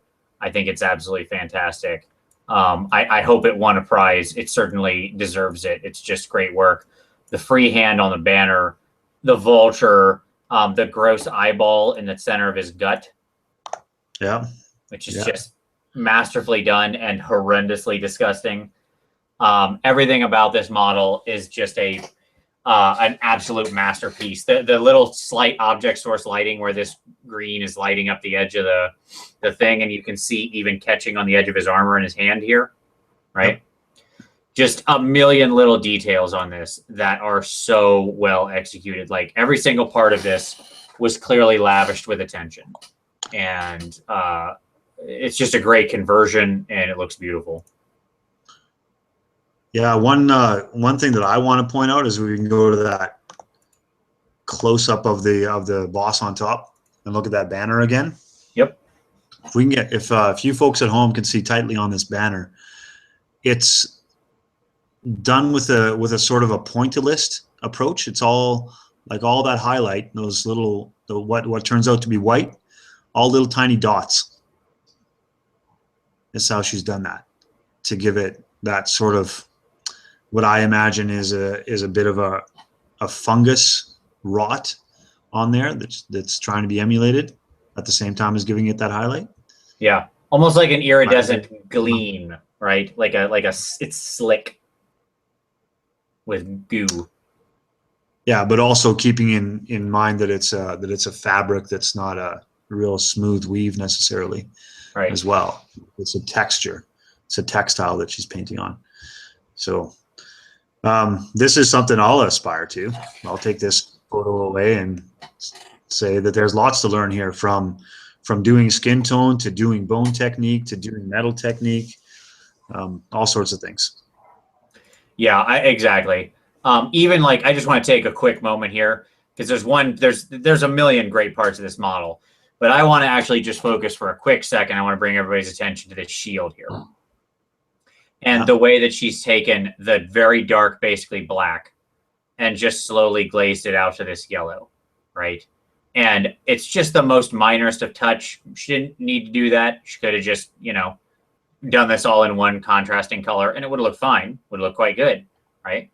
But that extra little step is just, I love the way that emanates and how that looks. And again, it's just the little things. Also, look at this little drop of goop. How about that? Gross little drop of goop, like a little booger hanging down. Yeah. Yeah, amazing. Absolutely stunning. So, yeah, well done. As I said, and I mean it, I hope this won something. It certainly deserved it. It should. All right. Yeah, I assume this was for some sort of large figure painting contest. All right. Kai Baker. Kai with a little Skaven assassin here. The old school Skaven assassin. This is the one Skaven model I think I don't own. Because he was a Mordheim release. He was. And I never bought the Skaven Mordheim box set because I had a whole Skaven army. So, like, I have all the Skaven assassins, like both versions of Deathmaster Snitch and all those guys, but I do not have this Skaven. He's my one missing guy. But who cares about that? Probably nobody. I like this is a good example of using blue in your black, right? Because he has mixed in like some navy in here. In fact, I think it's probably just a dark navy is really his color with maybe just black run over it. I think he could probably do with just a slight edging around some of this. Yeah, it needs more of that for sure. Yep, just to pick it out a little. But yeah, because again, if everything is going to be black, we need to have definition of where stuff ends and other stuff begins. Yep. So don't be shy about that. Yep. Other than that, though, well executed. He's a very nice little Skaven assassin. I always felt his claws weren't quite big enough. Those should be cut off and replaced with like full-size swords, I think. All right. It's tough to get things out of his pocket that way, though. It's true. If he could reach for his little throwing stars and accidentally murder it. Yeah. All right. So the Angry Redbeard here with a end of the month submit of a Space Marine guy, but I know he's that. Oh, your 40K lore is deep, my friend. It's deep. Is he like Terminator? Is that what he is? Is he a Terminator? Yeah. I'm not going to pretend that my 40K lore is deep either, but yeah, that's a Terminator with rocket launchers on him. I think this is a relatively old school model, actually. Yeah, he doesn't feel as meaty as new Terminators feel when I look at them, right? Like everything's obviously gotten bigger and more over the top. Yeah, they're stylized a little bit differently now, I think, but just the same. What I think that he's smartly done here is he has not fallen into the trap of edge highlighting red by mixing in white. He has actually smartly gone in and mixed in orange and yellow to do that. For those watching at home, do not try to mix in white to brighten up red ever, because then you get pink.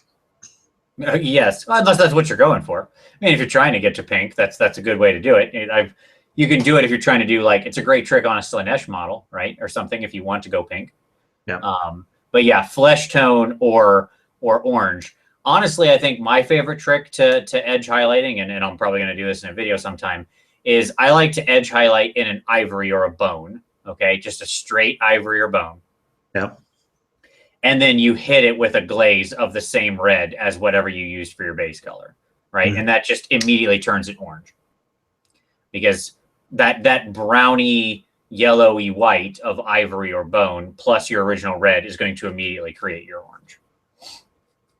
So yeah, I agree. That's another way to do it. Good. So a couple quick notes here, and he asked about this, so I'll talk about it more in depth, because one of the questions he asked was, he was very open and said, what could we do to go up to the next level? And I think you could use that trick that I just mentioned in general on the tops of these plates, because your plates are very monotone. One, I would say, I think you need to thin your paint some. I can tell this is thick paint. Anytime you get this happening around the joints, this is thick paint. Okay. So I would say you should thin out your paint a little. That's number one. Number two, take some orange and just glaze some orange repeatedly on these upper areas. Even if you don't want to do the multi-step thing, just some bloody red type of like fading into the orange or something like that around here, around the upper plates. One fun, easy trick for this, although it does take some bravery to do, is paint your whole model red, like you've got it here. And then before you paint any of the other details, take it back outside, get a can of white spray paint, and go psh, psh, from a direct 90-degree angle straight down on top of it. Just hit it real quick. And then run that same red over the whole thing again in a glaze, instant free highlights. There you go. Yeah. Talking you're going out of the box with the zenith highlighting there, aren't you? I am, yes, that's correct. It's an interesting trick to go over your base coat, right? To sort of base it, then pull it. But it does take some guts, because normally your base coat probably took a while, and like if you mess up and go too far, you're gonna have to work it back. Nothing is everything's fixable when painting. That's the best part about it. But you just got to be very light on the trigger finger with that. Much easier with an airbrush. My other note would be this gray. You're trying to edge highlight this black. This is first of all, the edge is too big and uneven. So we need to get some brush control here where we're just hitting the edge. And two, what you want to do when you're edge highlighting this black, it can be very tricky. Don't run it around like this. Like you're taking your brush and you're running the tip like this, like I'm using the mouse right now. And I know there's no way to really get in there too much. What you really want to do is do this, that's fine. But then take some black shade, like take some Nuln Oil or a glaze of your original black, and just knock the crap out of this to bring this back in together, right? Yeah. Because I think what you're trying to say in short is it's too bold. Yes, right. That's it's correct. Just far too bold. Yep. And then after you've made that alignment and you have the slight thing, if you wanted to go back with a gray kind of like this, and very carefully hit the just edge with like a thin brush or where you can get around the side, that would be okay. Yeah. So there we go. All right. Good stuff. But good to see some more stuff, Angry Redbeard. Let's see some more. I like it. All right. As you're switching over to the next one, I should mention to some of our astute viewers may recognize.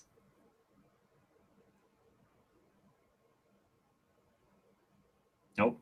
Kieran, you still there? Did we lose you? All right, I think we lost him. That's okay. He'll be back in a second. Where I'm sure he'll make a very good point. Let me make sure I'm still on and it's not me. I'm going to stop sharing for just a moment here, and I'm going to jump back. Okay. Yep, looks like it's still Kieran. Okay, that's all right. We'll get back into it. He'll be back in just a second. All right. Going back to the screen sharing.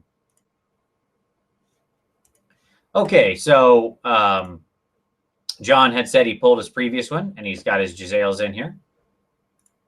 So here's his finished up Giselles. John, I think I like you. You're really a fan of these colored rocks. I think if you're going to do this, I'd like to see some more mud and stuff down here on the bottom. I'm not sure about having them all one color like that. That would be my initial thought. It's a little too much all the same. Like, I need some contrast. This one's better because you got this grass. But this grass is huge. You may want to cut this down some and go for smaller tufts of it. Like, this is about the right size here. Okay. But they look good. I like them. They're definitely bright. That's for sure. Okay. Moving on. Billy Smith. So this is a commission for a buddy of his, he says. And this is the big Mortis engine. Gotta love this thing. Oh. So I like this. A very unusual scheme he's done here. Having the dark navy ghosts. I don't really think I've ever seen that before. So very bold choice. And I actually quite like it in there with that. It's interesting for sure. I like that choice. I think that maybe we've got like texturing wise here. I feel like, again, this could benefit from a glaze to even this all out with the gray and the navy and such. Because it looks, we're like a little chalky in this gray. I like the choice of your bronze color to balance out against this blue. It's actually quite a nice choice. And then this guy being red, like normally I would be a little against having this guy that is such the different color in the center of this because he draws your eye completely in. That being said, I don't mind him here being this bright red. I think actually the contrast works here, especially with the flames next to him. Because I think it actually does create a nice little centerpiece for your eye to fall. And I think it works well because this is the center of the model. And so you do all points kind of draw the eye in. So I think you actually did well there. And kudos on doing some freehand on the book. I like it. Way to take what could be just flat nothing and put a little spice on that. So I like that. My only note, as always, what's up with this base? What is this, just mud? Come on. You do more than that. You spent all this time on this beautiful mini and then some mud. There could be something down there, some stunted dead grass, stuff like that. Absolutely. Let's kick it up there. But all in all, I like very much what you did here, and I think this is a great as a commission piece. I think that your commissioner should be very very pleased with his model to put on the table there. And very good work on the fire too, going from the white to the very orange red. Are you back? I was momentarily trapped in the matrix of the internet, my friend. Yes. I'm sorry. And you were just about to make a good point. You will say you had said like astute viewers will notice, and then you dropped. Oh, see, and that's the curse of it, because I was going to say that astute viewers will notice that Jeffrey Egan has been eaten up by the matrix and is unable to return. There it is. Yes. So I buggered myself. That's pretty funny. Yeah. Yes, Jeff will be back with us probably next month, but I know this month he said he had a certain amount of time, and we have surpassed that, but that's okay. We're going to plow ahead. Yeah. I did the Mortis engine while you were gone. All right. Okay. Angry Redbeard here with a couple submissions. This guy had a big month. I think he might have started with, it might have been his first submissions, but clearly he jumped right in. So what do you think about his Savage Orc here? Well, this guy's got, he's capturing all that needs to be captured in a Savage Orc, I think, is the first thing to say. Bold color skin. You can see that he's done, unlike his Terminator, where he's just trying to do sharp highlighting, he's willing to carry off some gradation throughout the different surface levels of the muscle. So this is a little bit more advanced in the depth of highlighting and shading that he had on the last model that we looked at. So that's positive, I think. I think photography's letting him down on this one a little bit for me to give a whole lot more, because he's casting a bright light and a heavy shadow. Agreed. Yeah, I would say if you want to take it up, the other fun thing you can always do with Savages, bright blue tattoos. So keep that in mind. We'll see that later, because I know there's another Savage Orc submission this month, and they did that. So just watch the next one, and you could see maybe what you could even do to take this up. But I like it. I very much like his choice of green on Savage Orcs. This like minty green. That's a Savage Orc green right there. Molto bene. All right. So here we've got one of the assassins. I would pretend like I know what this is, but I don't remember them. I know there's like one of them is called Vindicare. That's probably not this guy. No, it is that one. You nailed it. Oh, look at that. Nailed it. You are so smart. Okay. Whoa, upside down pictures. All right, we got all the assassins. I think assassins spend most of their time upside down. So that's I think this is supposed to be a legitimately picture. Like he's just assuming this guy's coming down from the ceiling. Yeah. So the one thing that carries over on here, and we touched on it with that Terminator gauntlet from a few pictures back, is we need some gradient in this black. Again, we can't just go from black to highlight to a single highlight. You're going to have to be willing to work out very thin coats, because that's the other way to do this than the technique you were describing on the Terminator gauntlet, is if you take this model and you take it real close to your light and see what reflects the most, and you follow your brush along in super thin coats of slightly different gradation of a lighter tone of gray and progressively lighter tone of gray, that's unfortunately how you have to do black. If anybody's listened to us talk about how to do white in the past and how it sucks, and you just have to be willing to do 5 to 6 layers, the same thing applies to black, unfortunately. You have to be willing to do 5 or 6 layers to get that to come out well.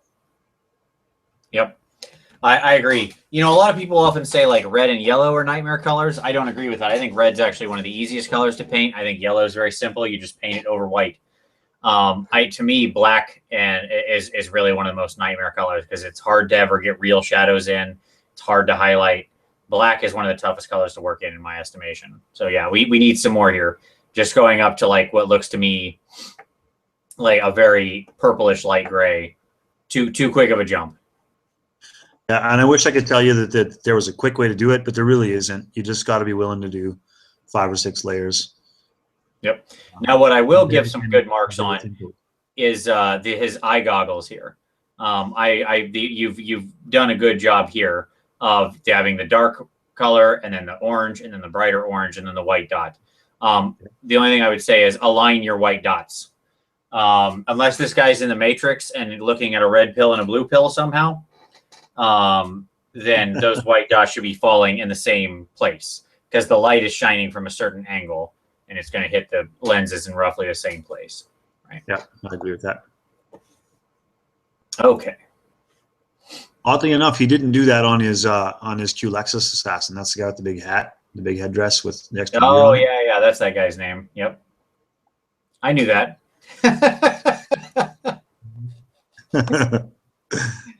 All right, Thomas Walsh with some dwarves and dryads. Okay, we got and ogres. Look at all this stuff. I think he said he was going to come back and do the bases, so I'll give him the pass on that. I think he specifically said in there that he was going to do bases, so no comment on that. So let's take a look here at these guys. I think these are some of the main ones that I really like. I think dwarves are one of those few models where you really they can be just all metallics, right? Like almost all of this model is metallic, and that's okay. Well, especially these iron breakers, yeah.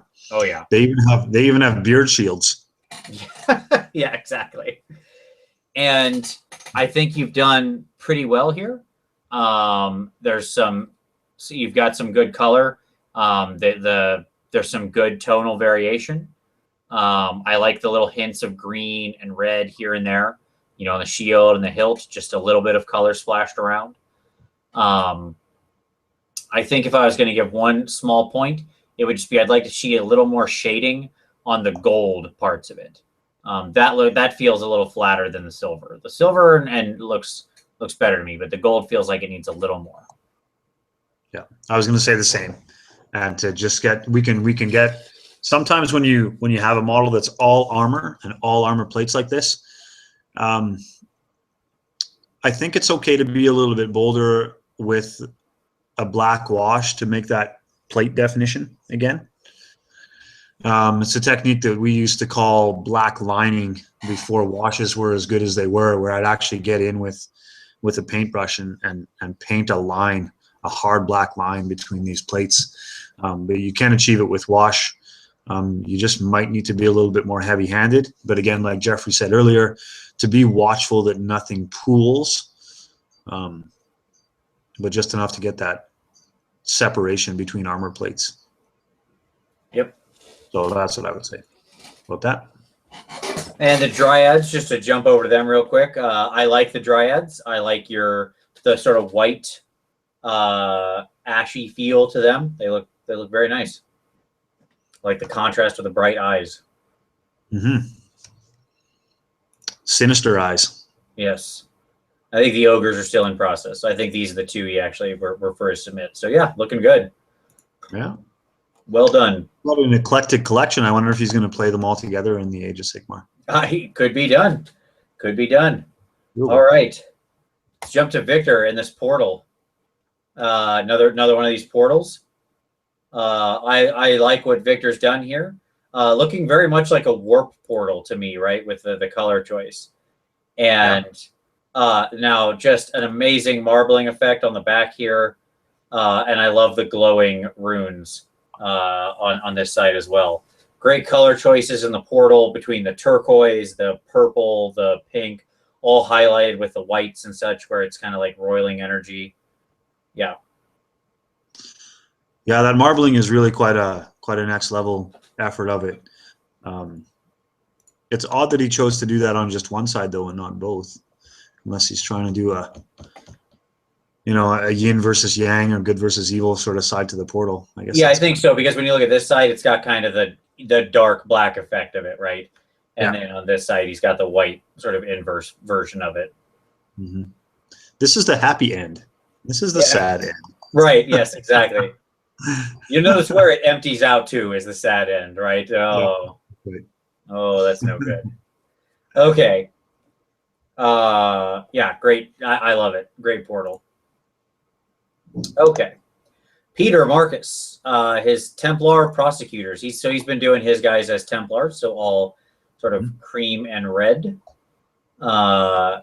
and very, very strong contrast points between this red and the cream color, right? Like very hard edges in here. What are your thoughts? Well, I think I'm gonna call out for a little bit more. I want more layers in this red. In fact, I'm almost wondering if it's got some purple base to it as well. It looks maroon to me, in my photography anyway, the way that it comes out to me. So it's kind of halfway between. Either way, it's too flat. Is what I would simply say about that. The porcelain look is really bold. I do enjoy that. That's perfectly fine. But I don't know where this blue comes in. You know what I mean? Like he's got blue on the crest. Yep. Yeah, it feels kind of like we need that blue somewhere else. Yeah. Right. Like, what we could do is if you had this same bright blue here in the wings. So if you had run the wings all the way up into the same blue, so what you've got kind of as this faded gray blue here had been this color, I think you'd be fine, because then you basically have the color triangle satisfied right up here along the arc of the mini. So that would be my only thought on that. Yeah, that's the one little bit that's out of place for me in these. Yep. But yeah, good work. I know Peter's been he's just been starting out. So these are like he does. I think the not these specifically, but the Sigmarites he's been working on here are some of his first figs he's painted. So well, the color's smooth enough. Like when you look at the shield, if that's the case, we always, and we talked about it a couple times earlier. You don't want to see clumpy paint. You don't want to see chalkiness, and he's certainly achieved that. Yeah. And full marks for being as a newer painter for just like jumping right in and doing some freehand and stuff. So like, hey, not to be underestimated. Kudos to you, sir. That's a bold move to Dremel or saw off these hammers and just decide to go for the cross. So I like it. And maybe one thing to quickly add there, if we can pull that back up for a second. Yeah. We were talking about sharpening definition of armor plates with the dwarfs. Yes. He's done that here. This is what I'm talking about. He's really sharpened up the differential in those armor plates here. Right. We can see the little lines here in like the feedy plates and, in between. And it's okay to go that far. Like if you have to go to almost entirely black to make that definition, do it. Yep. Okay. All right. M. Healy with his first post here, and he just finished his Scar brand or whatever this guy's name is. Big angry bloodthirster guy. With his very angry. I want to slip in with a question here. Is this guy a different model than the kit that they did through the end times? The answer is 50% yes. If you buy Scarbrand's kit and open him up, he has two sprues. One of the sprues is the same exact sprue as the end times bloodthirster. The other sprue is completely different, and it contains these wings because those are obviously not the standard bloodthirster's wings. And it contains these legs, which are the stockier ground-based legs. The body, and it also contains the axis, I should say, so like the hands, but like the body and the head and this kind of stuff. A lot of this main portion here are the same. Okay. Well, to start off with, this again is pretty near showpiece quality. Doing some interesting color choices on how he's gone with the bone, staying very dark on the bone. That's an intriguing way to go. And he's used a bit of a style that we see with the skeleton flower, but maybe not as cartoony, how he does striation highlighting. That's how I like to call that. Yep. Does that make sense to you, how I describe that? Oh, absolutely. Yep. It's a good trick. There's a couple different ways that I favor this particular trick. One is when you're trying to represent muscle, especially exposed muscle. Right, you can do the striation. The other, ironically, a very different case is horse fur, when you're trying to represent horse fur or horse hair, I should say, on a model that's completely smooth. Yeah, so it takes a good amount of patience to do this and some good brush control, but it's certainly a valid technique. Not in every case, but certainly the choice on this model is the right choice. Yeah, agreed. I don't have much in the way of feedback. I mean, again, as you said, it's quite a strong piece. It really is. I mean, it looks great.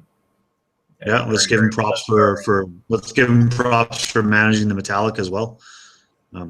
That's very good, and he's gone pretty bright on some select points, but maintained a lot of contrast. Yep. So this is another.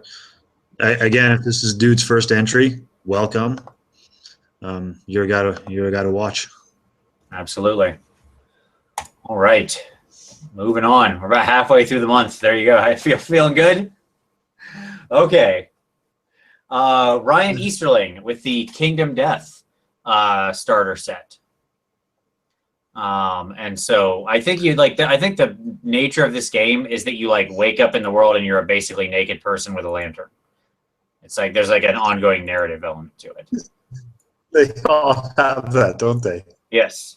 Like I think that's literally how the story starts. Like you wake up, you're a naked person with a sheet and a lantern, and I'm guessing like some kind of knife or a stone or I don't know what you're supposed to have there.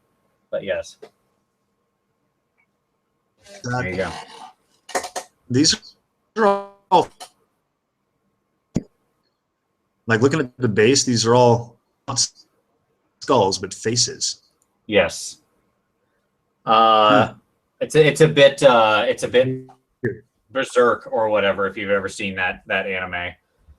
Somebody's trying to paint. They could lay some cobblestones here. So my notes: the blue hair, bold choice. Not sure about it, but okay.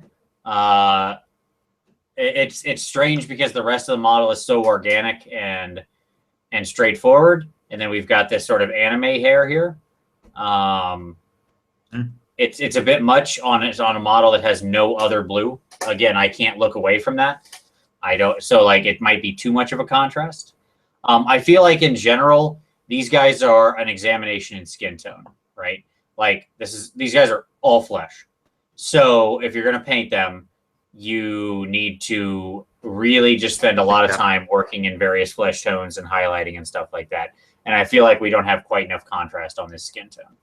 I would love to see some more shading around the muscle definition, more rose hues, especially in the female flesh, in pinks and stuff like that.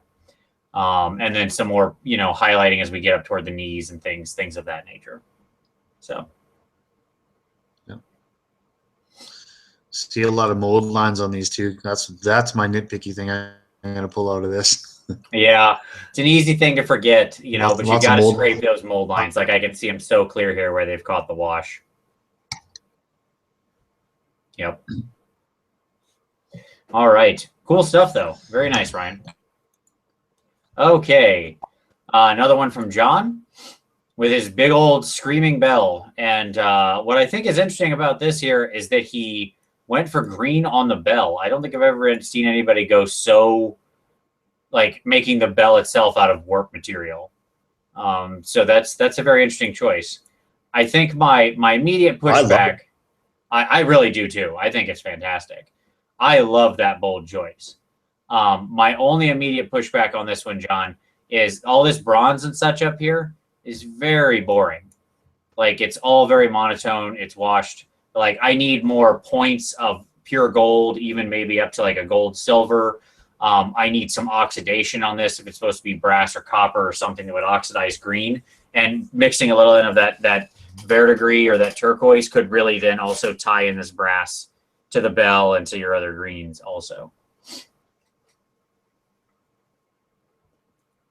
think I want to say to John that this is one of your better pieces overall, because aside from what turned out to be a real fantastic discovery in doing this green bell, you've achieved a gleam in the framework to the archway, where it's all roped up. He's achieved a good gleam in that kind of stonework there, and it really is sort of a spectral creep that I really am attracted to. It looks good. Yeah, I agree. I'm not sure what color he used for the bell, but God, I love it. Whatever it is a fantastically beautiful color. So there you go. I'm not sure if he says. Yeah, I don't think he says. Let's see here. Nope, doesn't say. I'm going to close it out by saying that's John's best work that I've seen. Yeah, absolutely agreed. Well, very well done, John. And I love it. And I want to know what green you use there. So there you go. Put it in the comments. All right. Hooves with some Daemonettes and some Seekers. Always good to see the girls join the party.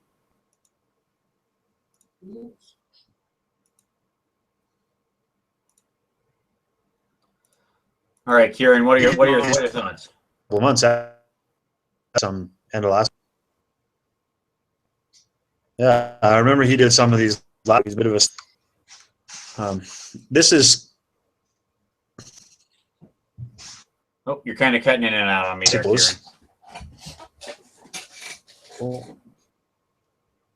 I'll try to start again. So I see out of these Daemonettes that it's fairly classic in what we see out of skin tone, doing the very pale with a bit of, and then strong.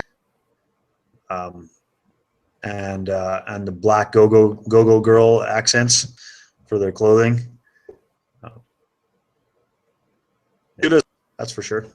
Yep. Yeah, absolutely. And it looks like we've got a little crimson wash here in the hair. White is tough to do as a straight skin tone. What I would say here is I feel like you could do well hooves with a little bit of either a very light purple glaze in the recesses here around their like collarbones and in the crooks of their breast and stuff like that, just to provide a little more depth to the skin there. That would be my only slight pushback. I mean, I do like a stark white Damonette skin. Hey, I'm a big fan, no doubt. But just a little bit of shading and stuff like that to catch those. That would be my piece. The other thing that I would sort of pick on here. Oh, go ahead. I kind of like the absolute darkness of the eyes. Yes, agreed. The pitch blackness of the eyes is a great touch. The only thing I'm not sure about over here is why we went for the raw white, like the porcelain white on the actual body of the chariot when we've got the metal wheels on the roller. So interesting choice there. If it was me, I would probably make this body out of the same metal because as it stands, it looks like this is now the same color as the skin of these creatures, which is strange. Yeah, I was going to say the same. It looked more obvious to me on the full frontal shot, actually, where the chassis of the chariot, you can't tell much differentiation between that and the charioteer at first. Right. Okay. Moving on up.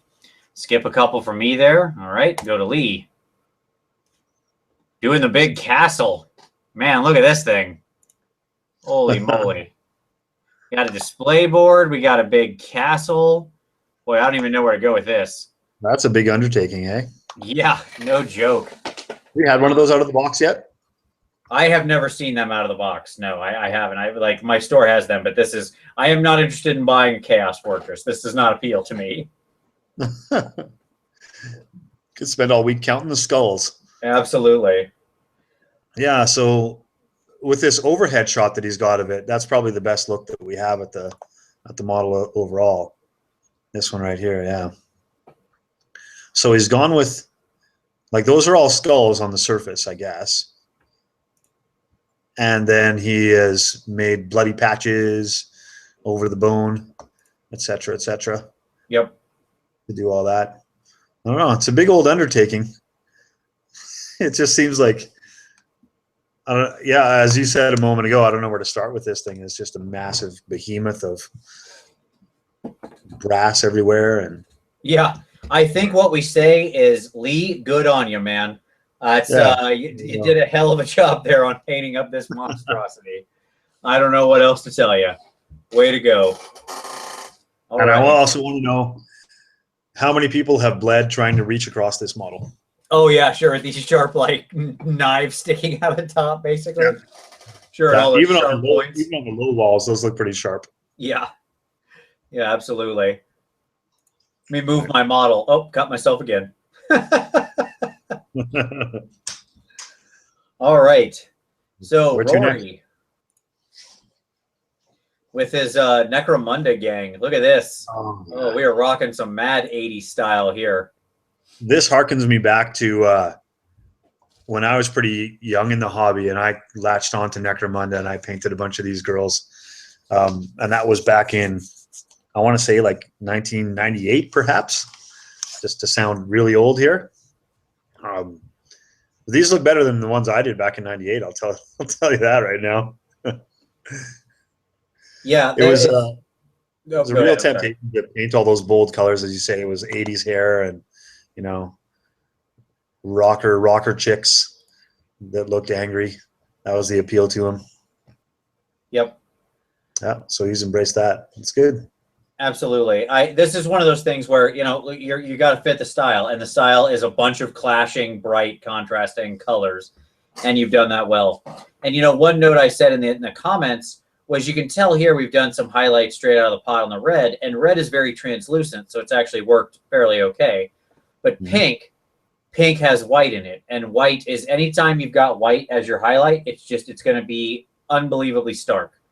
You know, if you think about white, the reason it's white is because it reflects every color of the spectrum back at your eye, right? So none of the light is being diffused. That's why white is so bright, okay? So when you highlight with anything that has white in it as its lighter shade, so for example, to go from magenta to pink, we simply add white. That's how the pink gets made. There's probably more cadmium in it or something like that. You're going to get stark lines, right? And so what you've got to do here when you want to achieve this effect is, if you're going to go into white, either A, don't use a brighter shade of pink, take your original magenta and mix in flesh tone, because flesh tone will diffuse much more light than white will. It's Kieran's old trick with purple. I know you're a big fan of that with purple, and I completely support that. Yep. You can do it with pinks as well. And it will make these contrasts much less stark, looking like you just, drug the bright line down there. It'll make it look more, doing the flesh tone into your original color will make this look more like this. Yeah, I agree with that. There's one other thing I want to say about the Escher gangers before we move away. Sure. We kind of talk about triangulation and framing the model and have colors not boldly in one place so that you can move your eye across the model in different spots. Yes. Well, obviously, with the hairstyles of these ladies, that's going to be hard to do. But there's one thing that he has carried on through almost every model, and that is that sort of pink, pale magenta stuff that he's carried on through every model. So although if you isolate and look at one model at a time, you don't get that, but you do get that if you look at the crew as a whole. Yep. And he's done a good job of spreading it out, of having like green in multiple places, pink in multiple places, like on the guns and stuff like that. So even though he's using these bright colors, you're doing a good job of spreading them around and making sure you don't just have one instance of them in most cases. So again, way better than I did in 1998. Very fun, very cool, Rory. All right.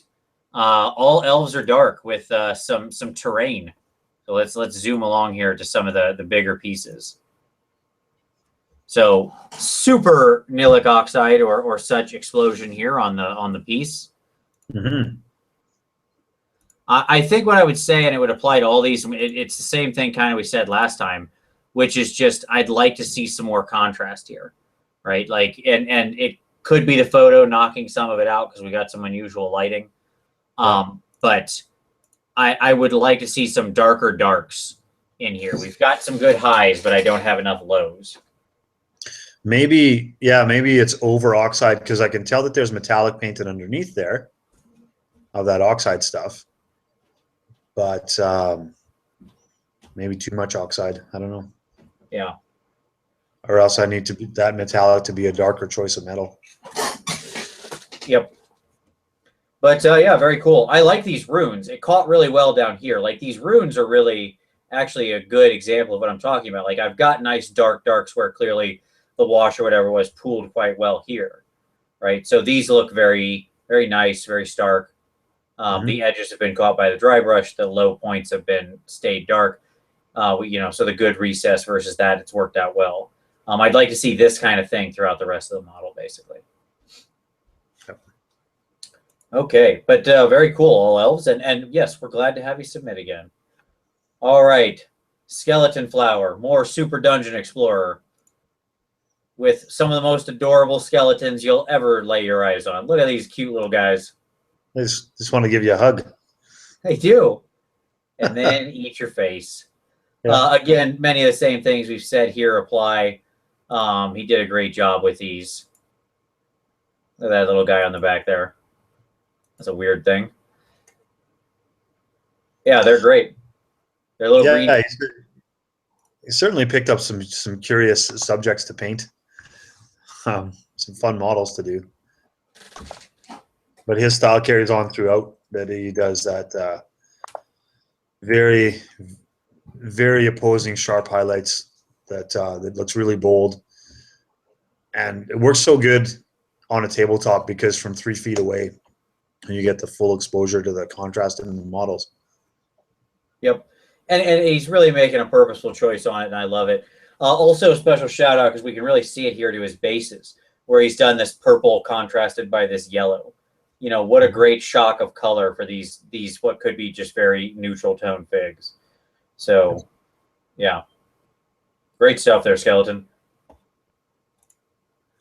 All right, moving on. Okay, John with some more dwarves. Happy little bunch of drinking dwarves here. One of them's even got a candle on his head. So John, these look pretty good. I like your greens, like the tones here. My problem is these blues. They're too flat, and with this guy, too bright. It just looks, it's too stark in the way that that's going there. If we're going to go up that much, I'm going to need some variation in that color. Is he trying to do striping on there? I believe so, yes. Maybe. Because I think this guy does have stripes. I mean, I don't know if he added them or if this guy just had it based. He's trying to do striping in that particular case. Yeah. There. I just feel like it's too contrasting for what's going on. Blue striped against other color blue, it's just they're too close in color. If you had run that against a white or maybe a purple or something like that, you know, something that's contrasting, I could have then I would see it much better. But blue next to blue like that, you know, like if you think about putting on your shirts, if you don't mix those two blues in two shirt colors like an undershirt and an overshirt because they'll clash. Your wife would get upset and not want you to leave the house. Careful, let's not let this turn into a fashion podcast. Hey, the dwarves are a fashionable group of stunty fellows, my friend. There we go. Yeah, from the back end there, you can tell he's trying to do all striping on that. Yep.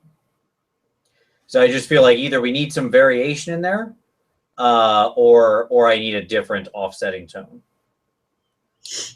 But I like this green guy over here on the side. Like the hunter green, very natural, very good for these guys. Yep. All right. Good. All right, Ace and T with a very bright Lord Relictor. Oh my goodness, this guy, he's fiery. Yeah, I haven't seen. Last stuff I saw from him was Bretonians, wasn't it? He was hard on those. Or am I thinking of a different guy? Oh, I'm thinking of Rasmus, maybe. Yeah, you're thinking of Rasmus there, I think. But yes. So very bold choices on the orangey fire color. I like how he built it into the hammer as well, so it wasn't just down here. I think I would have also maybe liked to see a little bit of it up top here on the banner, just so I could really see it in all places. This one's tricky. It's a tricky model to evaluate, Easton, because it's painted quite well, and you have some very strong contrast. I'm just not sure about the color choices, but some of that could very much be personal aesthetic. And I think what's tripping me up is this blue, this like electric sky blue. I'm just not sure about it as a contrast to the orange, but I will certainly open up that could be personal taste. Well, I think I'm with you. I reflect that's the one thing that pulls my eye in a direction that I don't want it to go to. Right. And it's only on the shafts, right? So it's on the sword handle as well as the axe handle and the banner pole. And I don't think that needs to be a focal point. Yeah, I feel like this model is so bright already. We could have just neutral toned those in a gray or a brown or a black or any of those, and it would have worked fine. Yep. And then my eye would have been comfortably moving where I wanted to. As it is, I just can't look away from those blue hilts, and it's preventing me from seeing all the rest of the good work. So, but one real positive I want to take away from this, though, is we're seeing yet another way to paint these stormcasts that we haven't seen before. Oh yeah, absolutely. Another guy taking some liberties to be a little bit of adventurous about how he gets them done. So that I applaud. As someone who painted a whole army of these, I will say that they really are quite a pleasure to paint. They're great models, big spaces. There's lots of different techniques you can use on them. They really are a fun army to paint. Okay. Moving on. John with Gandalf. And you know, John, we talked about this a little bit, and you know, we have this gray with the wash, and it's just basically it's just too much. Again, too much of the contrast with the wash. We put the black wash or whatnot directly over the gray. Again, grays are a tough one to work in because you're using white, and hence it's going to reflect, and it's going to be a very sharp saturation. Gray, like black, is not an easy thing to work in. Your better idea here, if you want to do this, and it's going to take longer, is you mid-tone the whole thing in gray, and then you get some black and white on your palette, and you start slowly mixing it. You go in the recesses, you mix in the white, you go on the highlights, then you reglaze the whole thing in gray several times. Right? Yeah. Again, it might be an over flash too that we're dealing with. Right. Well, it was one of the points that I think he actually brought up, because even I think he himself was a little frustrated by it. So there you go. Okay. Blood Crushers. We'll skip that. We'll go to Rasmus. Look at this guy. This is 40K dude. I think he's a space wolf, right? And he's like the boss. Is that right? The space wolf. Yeah, he is. He is called Logan Grimnar, I believe, and he has a sleigh. He does have a sleigh. Thankfully, he did one thing here that always bothered me about this model. Like, the idea of this model out of the box is that's a hover sleigh, right? So sure. why if you have a big thing like this that hovers, why do you need beasts of burden to propel you along? Is how I always thought of this thing. Because you're a sweet dude. That's why. I don't know why. It just seems like it would hold you back. Like, if I can hover, why do I need to be strapped to these animals? Right. Just put a little jet on the back and call it a day and zip around in your sweet hover sleigh. Anyway, so it makes more sense to me that he's made it ground bound. So it is just a skiff that's moving across the surface, pulled by these things. So thanks for that, Rasmus, because that doesn't offend my sensibilities nearly as much. Yeah. Very good work on the copper, the bronze here. He's done a lot of different tonal variation, mixed in some reds. I don't know if it's supposed to be blood. I don't care. I don't care what the source of it is. I like it. That's creating those tonal variations in metal is very important, and he's done a good job of doing it here. Right. Yeah. This model's actually got lots of etching in there too. Yeah. Quite a bit. So it's a pretty sharp model. I think my one thing is the wolves feel a little flat, and maybe that could be the picture knocking the color out. Always possible, but I'd like to see a little more like fur. Like, fur is fun because you can highlight it way up and wash it, and it can look rough, and that's okay. It's fur, so you can really play around with some big fun contrasts and patches of slightly different color variations and stuff in wolves. So don't pass up that opportunity. That being said, I love that he's got these bloody marks and claws and stuff, claw marks in the wolves. So clearly it's not fun to pull around this guy's hover sleigh. It's a rough life. No, it's probably the sleigh bumping into them when he tries to stop. Yeah, why would it stop when they stop? I guess these are hard pulls, not like straps. But still, one would think this entire thing is just set up for a very jarring ride. I want to add to what you were saying about the wolves. Quite often, the most successful wolf paint jobs that I've seen are the ones that go really a lot lighter around the face, and then have a bit of brown that comes in through maybe along the tuftier crests along the back or into the tail. Blending in some of those into the general gray is often what looks the best to me. Yep. Absolutely. Creating those facial tonal variations, and like exactly, you Google image search like wolves and dogs, there's always those tonal variations throughout their fur and often in similar places, underbellies, muzzle, ears, stuff like that. Yep. Okay. All right. Another one from Skeleton Flower here. With the nurse ready to give you an injection that I don't think you're going to like. That's your style of model, though, isn't it? I have two of these nurses painted. Yes. Yeah. They are the blood letters on one of my skull cannons. so I'm sure you're excited about that. No, I know I you would love never have skull noticed. cannons. I would never have noticed if you put something like this on a skull cannon. Couldn't look away from the skull cannon. All right. So this is interesting. I think he was a bit displeased with how this came out. And I will say it's not surprising. This is a tough model to do. These are very small. Like, you can't really see it here because we don't have anything for comparison. But these are so small and so finicky, and the detail is so tiny. It's really a tough model to paint. And like, you know, the face, he's went for the high contrast here on the face, but it has this unfortunate side effect of making her look old, right? And I think we need to take down the contrast on that skin tone there. And it sort of goes against his style, which is a shame because it works really well on the red. Like on this red, I love it. It looks just like shiny red leather here, and that's perfect for these girls. You know, we got the dark brown up to this very whitish tone. Great stuff.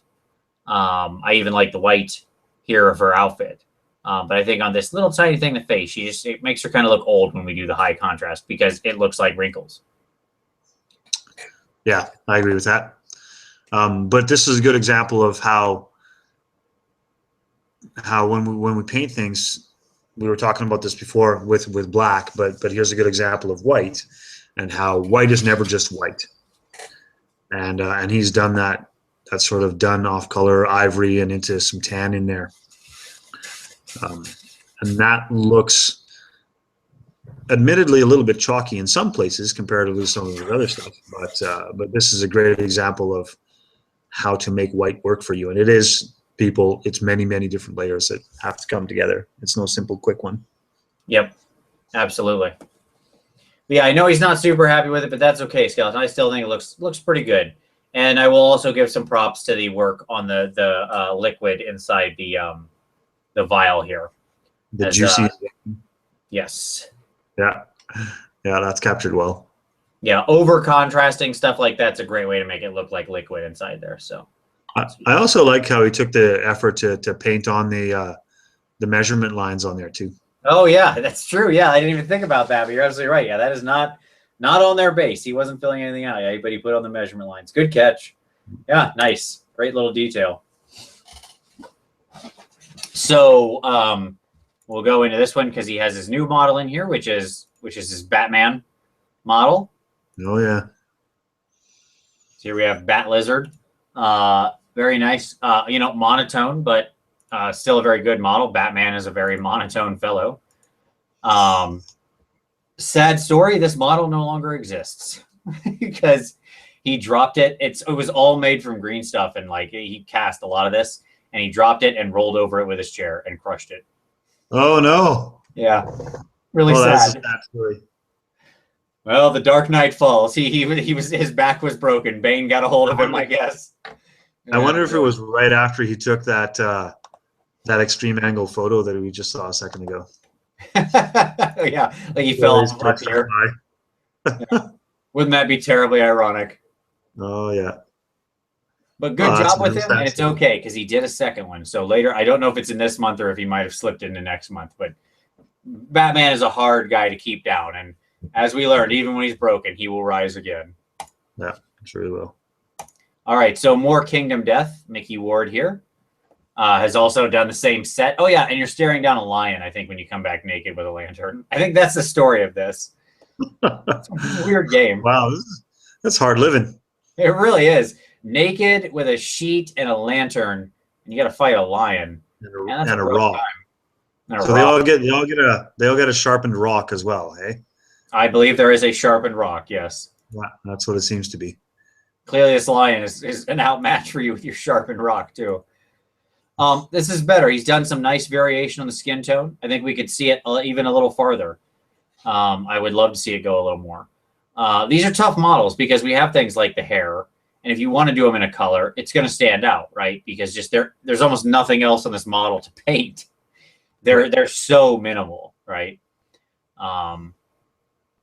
This is a little creepy to me.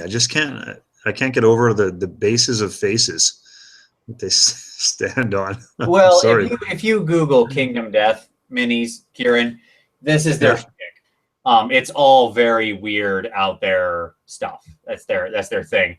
You should see they're just like Google Kingdom Death miniature mother, and I think you'll get one of the weirdest figs you've ever seen in your life. So there you go. I probably won't then. I understand. But there you go. Yeah, good contrast on the skin. Looks very natural skin tones. I like that very much. I wonder about these models and how well they come together, because like I see this line right here in the leg. You know, that's pretty significant not joining. Like, if that didn't break, if that's really how that goes together, oh boy, do these probably need some green stuff attention before they get going. I think my note would be, I feel like the lanterns need some more work here. There's not. I need something going on in these lanterns. Yeah. There's my thoughts on that. Yeah, I think he's done this good skin tone though. I can give him props for that. Yep. See the definition from afar and all that you need to. Yeah, these like boy oh boy, if you're scared of skin tone, these are not the models for you. That's for sure. That's creepy though. Let's move to the next one. All right, moving to the next one. Well done, Mickey. Okay. Andy Bakerson, long time in the works. So he's been working on this for a while. He didn't finish all this month, but I do want to point it out because I just think it's great. It's this Eastern themed Bretonnian conversion army, and just so much work on this. I can't imagine how long he's been working on this. The Peg Knights and the Men at Arms with these guys here with the hats, the bowmen, you know, your peasant bowmen. Right. I wonder if these are the line of the Perry miniatures. Yeah, I don't know what line these are from, but nor do I assume that's his lord on Peg or Hippogriff or something, but it's a Lung Dragon. But yeah. He's done a cool thing with the Pegasus though to rise him up on those trees. Yeah. As well. I like the weird trebuchets and the guys beside him. Those look great. Like, what a great long-term project he's engaged in here. I think this is I'm guessing this is probably his damsel, would you say? Like his spellcaster here? Right up front there? Yeah. This person right here. This feels like a magician. Yeah, it's got a little glowy rod that she's holding in her hand. Yeah, that's it. It's a Wujin probably in in terms of this army, but damsel in the standard army or whatever. Do you appreciate that he's used Skaven banners? I do. Yeah, I thought that was funny that all the Skaven banners have been put to use. I assume those are, unless those are just legitimately the banners that they come with, but they look like Skaven banners to me. Yeah, they're off the Storm Vermin. Yep. Yeah, they're great. And a cool dragon here that he's got, this cool celestial dragon. Yeah. Very bright and colorful, too. Boy, did he not shy away from just throwing the colors of the rainbow at this thing. My only pushback might be that it's a bit too Skittles, right? Like, there is a lot of color here. And, you're talking the dragon itself or overall? Just overall. In the sum total army, it almost feels like they all don't necessarily belong together, right? Because there's just so much different colors. And I feel like we could cut out a few of these here and there, like the bright blue maybe. You know, like I like the red and green. Yeah. I just feel like we've got maybe one or two too many hyper bright colors in here. Well, when we think of it from the perspective of a Warhammer army, obviously we kind of want the army to be uniform or have some unifying factor. But each of these cavalry units is their own distinctively different thing, right? Like some have green armor with red back banners, while the other ones have red armor and blue back banners. And I think that's I'm with you. That kind of goes against the sensibility of what a Warhammer army should look like. It's tough because he's also, of course, or even a feudal Japanese army that follows the same lore. Right? Yeah. It has some unifying thing throughout. Yep. It's tough because clearly he's going for Bretonnia here as well, which is well known for being a very bright army. But each knight having his own individual colors, right? Here we've moved it up to the unit level, so it can be a little tough. I think I wouldn't mind it. I think what's got me is I don't mind all the units having these bright and differing colors. I feel just like some of these models have a few too many colors on them. The men-at-arms, like these peasant bowmen, are great. And I like this unit here is pretty good. because it doesn't have that. I think it's really just the green Christmas Knights that are the ones I don't. It's those guys in the I'm middle. not as big of a fan of. Those guys in the middle that throw the wrench at everything. Yeah. I think the other 2 units are solid, and I love these Peg Knights. Man, those look good. Yeah. Yeah. Great. Okay. Yeah, cool collection of models to put together, though. I commend you for that. Absolutely. Okay, so I'm gonna call you Josh because I don't know how to pronounce that A in there, but Josh Tan with his Malifaux crew here. Yeah. This is pretty attractive. It really is. Yeah. This is so attractive. I immediately went out and bought some of this P3 turquoise that he used for this color. I bought some of this Formula P3 wash, and I do love that ink. I'm gonna pick up a bunch of the P3 inks. I'm very happy with it. This is beautiful work. Yeah, managing the technique of getting some brightness, some bright color on there and that patina without obscuring the fact that you understand it's metal underneath. That's I don't even know how to achieve that. If I was to try to do that myself, I don't think I could describe how to approach it. Yeah, he's done very well. And I know I asked him like how much did he do with airbrush. He started with some directional highlighting with the airbrush, and then went in, did the turquoise as a nice glaze, did the edge highlighting. You can see that just fantastic edge highlighting here. He's caught it at just the right width at picking out all these pieces, doing some dark lines like we talked about to separate the plates. You almost can't even see it. Your brain just sort of accepts it, right? You have to like actually stare and realize, oh, he's done these darker lines here to separate the plates. It's just very careful work, right? Yeah, that's a tremendous piece. I like them. Yeah. I'd play against those guys in Malifaux. Oh, absolutely. Yeah, very, very well done, Josh. I love this crew. And like I said, it made me buy some paint. So thank you for that. All right. So John, with what he says, is his last piece for a while. And I think he ended on a pretty good one. The female dwarf, the very rare female dwarf. And I think he's done a pretty darn bang-up job with her. I love her bright pink hair. She seems well endowed and ready for battle. I like her bright red shield. Yeah, it's a nice piece to go out on, John. Yeah, that's an important piece of kit to come to the battle with is giant cleavage, giant distracting cleavage. Apparently, yeah. No armor there. Yeah, she's just really relying on the shield. Yeah, that at dwarf level everybody can look down on. It's a really good point. Yeah. Very distracting at 4.5 feet tall. He's done more work on the face than he has on most of his other models here on this one too, it seems. Yeah, and I think that's what ties it all together. The eyes look nice. They have the dark circle around them, which is, female eyes look especially good with a nice dark line around them. Good lip coloration, good cheek, sort of tone, rosy cheeks. Yeah. Yeah, so he's pulled all that out on this. Yeah, this is a good piece. Yeah, absolutely. I think he said this the last one for a while, and John, you ended on a great one. Okay, Ryan Easterling with his big lion. Oh yeah, see, there you go. He has the opening line. You awaken in a dark, strange land, clothed in nothing but a cloth, and armed with nothing but a lantern. Oh, and apparently a rock. You have no memory and no idea as to where you are. You see others near you, just as confused as you. So there you go. That's the story. Okay. And then you get to face a lion, a giant lion. And then you fight a lion, yeah. I mentioned it last time, so it's a lot of the same things you said before stand here. I'm not sure about the blue on the lion. It just feels a bit much. Although I'll say it makes this girl look better by association, because when they both have it, it's not as glaring. Yeah, maybe. Oh, see, he's ready to stab that lion. He's gonna get him. Go get him, guy. All right.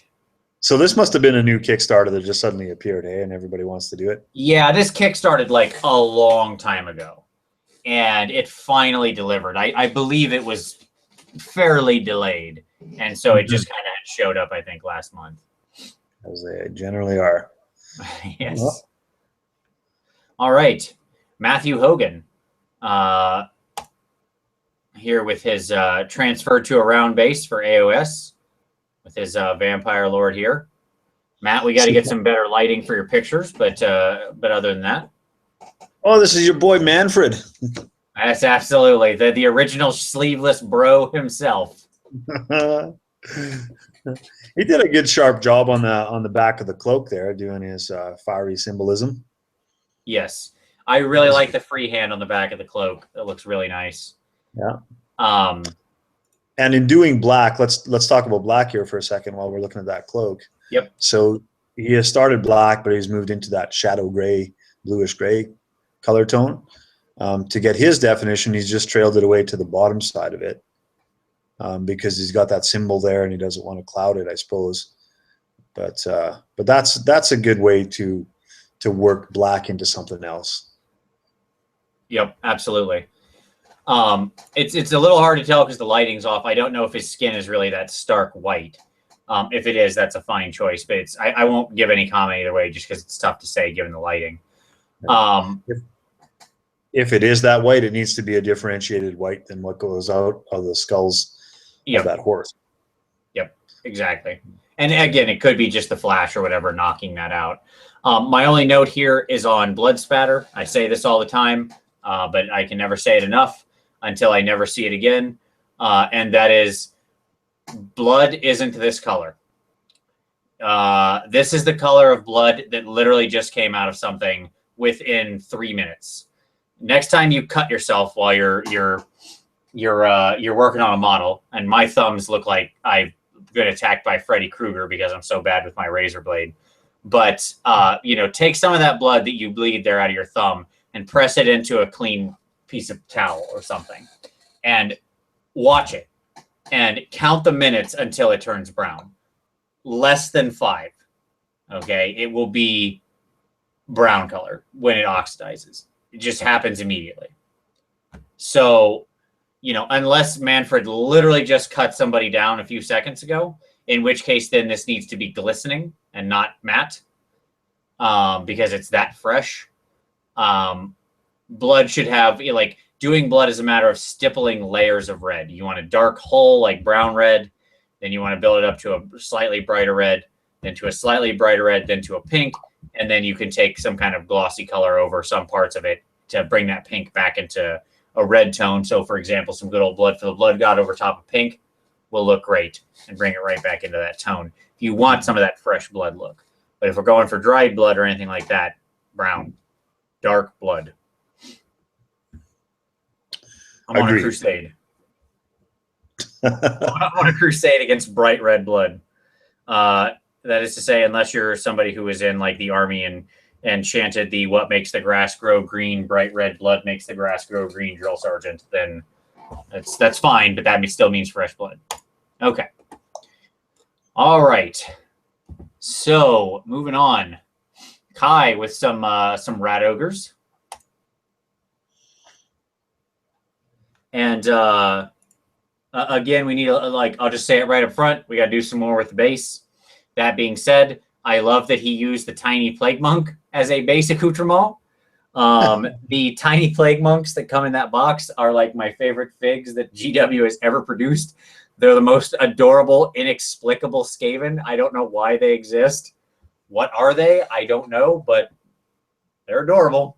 Isn't it just a giant rat? I think it's a giant rat trying to be a plague monk. I guess. I mean, I don't know what the story is there, but sure. It's cute. Yeah, so here we go. Good skin tone variation. Good oxidation on the little bits of copper here. I like that. Very gross. There's a bulbous purple and pink. You've used a lot of nice tones in here. Yeah, I mean, I like it very much. I think that my big note is they just feel unfinished because of the base. That, and I'd like to see the fur. The fur looks a little very glossy because of however you painted it or whatever you varnished it with. So this needs to be hit hard with matte varnish to knock this gloss right out of here. These guys are organic. They should not be shiny. No part of this model should be shiny, exempting these little metal pieces. These should be as matte can be. And with the fur, I'd love to see some more tonal variation in there. Take it up to some white, hit it with some Agrax, dry brush it again. It's all quick steps. None of it's very lengthy. And you've got some nice ridges to catch a dry brush on. That's when you can really deploy on furs, when you can deploy those very simple techniques to good effect. What I took away from these and what I liked was this segmented tail. and the colors that he's done on that. They almost look swollen, right? Yeah, absolutely. Purple, and that's kind of a cool look on there. I really enjoy that bit. Agreed. Yeah, the little bulbous parts that have the same color variation stuff are completely gross, but I agree. It has that swollen look. Yeah, he's done that well. Yep. Okay, moving on past some me stuff to Skeleton with the Doctor McMorning. Good doctor. Yes, indeed. Well, perhaps not. I don't think you want to see him if you're ill. I don't think he's going to help you. Not that kind of doctor. Yes, indeed. But again, here, Skeleton's technique it really shines, especially on that hair. Oh boy, molto bene on that, my friend. Just that shock going all the way up into the yellow. Again, taking it from orange from deep brown red up to yellow in such a short space. The little highlighting on his like strappy leathery pieces here, the bright colors on his surgeon's tools and all this. Just a lot of really great choices made here, I think. I would also say that unlike the nurse that we talked about earlier, his highlighting technique on this guy's face is really doing it favors. Yes, absolutely. Creates this crazy contrast, these deep ridges. It makes him look all the more insane and dangerous, right? Mm-hmm. Yeah. Here, it's definitely a strong choice. Yeah. And again, a good masterful job of making a white robe look like it should. Yep. Not just a... Yeah. So the definition's all in there. I'm trying to remember what's on this guy's tray and identify what the heck that is. He's got a skull, and then he's got like a little, like a head of an animal. A little furry animal. Yeah. That's how you know he's evil. He's killed a furry animal. Anytime somebody kills an animal, that's how you identify your villain. All right. Yeah. G ambulance service with his Korgorath as well as some flamers. So let's take a look at this Korgorath first, because I rather like this guy. Exempting the weird fuzziness on the picture. That's okay. We can get past that. This is a great image for it. He's made a lot of interesting choices here. So I like how he's worked the shade and the glaze wash in to create these tonal variations in the skin. This is great skin tone. The very light scars, the edging color, the darker up here, down to the brighter red, and then down to dark again here. Just fantastic work on the skin tone. Really creates, like, this is a big, what could just be boring surface, and he's just done some great transitions on it to make it look really pop and alive. I like the bone. The painting the skulls metal is a very interesting choice. First thing I noticed about this. Yeah. I don't hate that, honestly. It's a very weird choice. I don't mind it. I've never seen it. I certainly, when I painted mine, I just made them skulls. They're skulls. I just did bone on them. It's a very interesting choice, and it creates it honestly creates some interesting carryover, of the brass that's over here through the model. I think I actually kind of like that trick. Well, not only does it do that, but it gives you a differentiation between all those other bits of bone that are popping out from the same area. Yeah. Right. And I do think it offers, just as you were pointing out there, it offers balance to the model in other places where you do for sure have brass, like on those gauntlets. Yep. Yeah, he made some great and interesting color choices, and I just think this worked out fantastically. I really love this Korgorath. He's kind of a gross model because I don't like his face. That is not the way that G Ambulance Service here painted it. He did actually a really great job with it. I just hate this model's face, like the model. I hate your face. And also, by the way, we've touched on this a few times. This is some great black highlighting, right? Where he's done it mostly black. He has some gray, and what I love is his edge highlighting isn't uniform, right? That's what I love. He's taken this very faint gray over the whole thing, and especially on the lower ridge. That's the trick to highlighting these cracks. Is you catch the lower ridge, because as the light comes down, it's gonna miss the top ridge and hit the bottom, right? And then he's taken the very thin gray, and then he's put in just this nice little layer of whiter gray here. And man, does that look good, right? It really edges it well. It's a great example of when you're edging. It really looks good when you don't just do one solid edge color, right? Some variation in the edging brings it to life. But yeah, good stuff. Well said. I enjoy that guy. I really do as well. All right, so Mr. Lee Mech Shop. This is his test model for his Blood Angel color scheme. So I believe he's going for like the old, very bright red here. Yeah.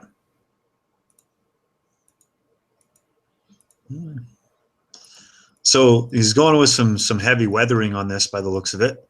Yep. In a couple of different ways, a little bit of chipping around some edges to expose some of the raw metal underneath.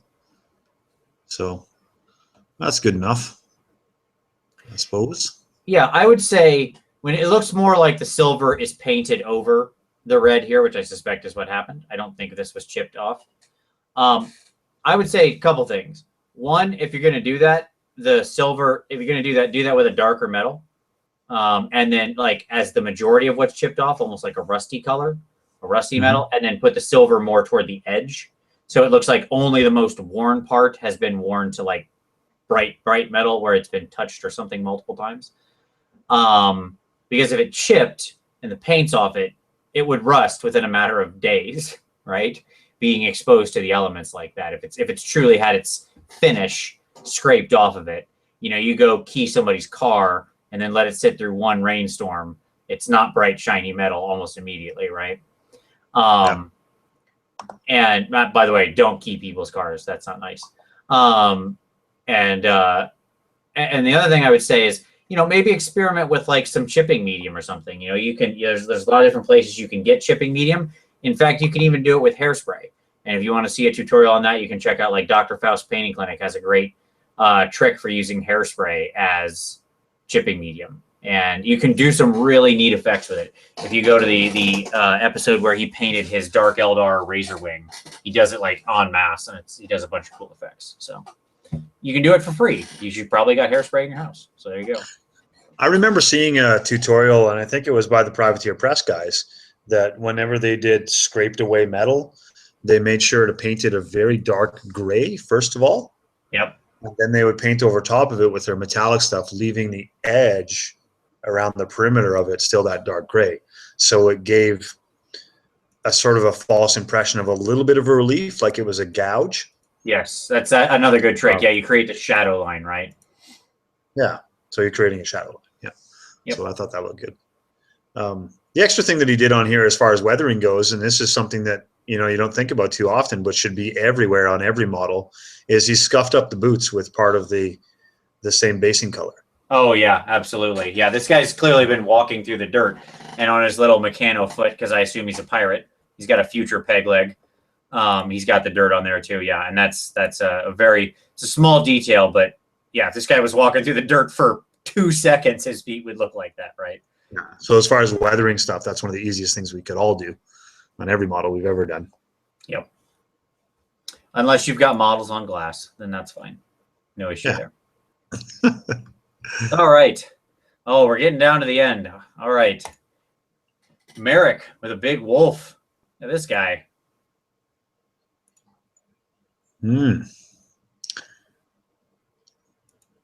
No idea what this is for, but I like it. That's a pretty well sculpted wolf. Like very natural proportions are spot on. You know, I wonder where this is from. I wonder if it's is that a GW product? I really don't know. I don't think he says. Let me see. Let's go. Nope. No comments at all. Posted without comment. Okay. As I said in my comments, loving this model. I really do. I agree with you. This wolf is amazing. I don't know where he's from. If somebody knows where this wolf is from, or Merrick, if you watch this, put in the comments. Where did this wolf come from? Inquiring Something about that harness makes me think it might be a War Machine model because they use that kind of this swirly. Yeah.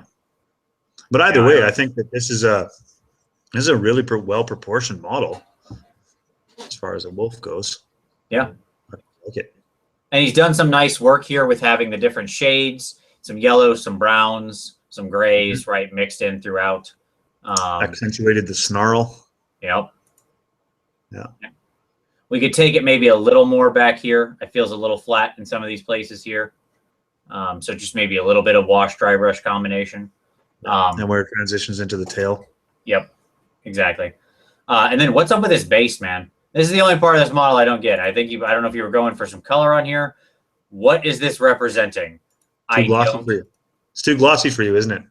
Well, yes, it's too glossy. That's number one. But I mean, I'm just trying to. What are you going for, Merrick? That's my question. Like, what is he meant to be walking on?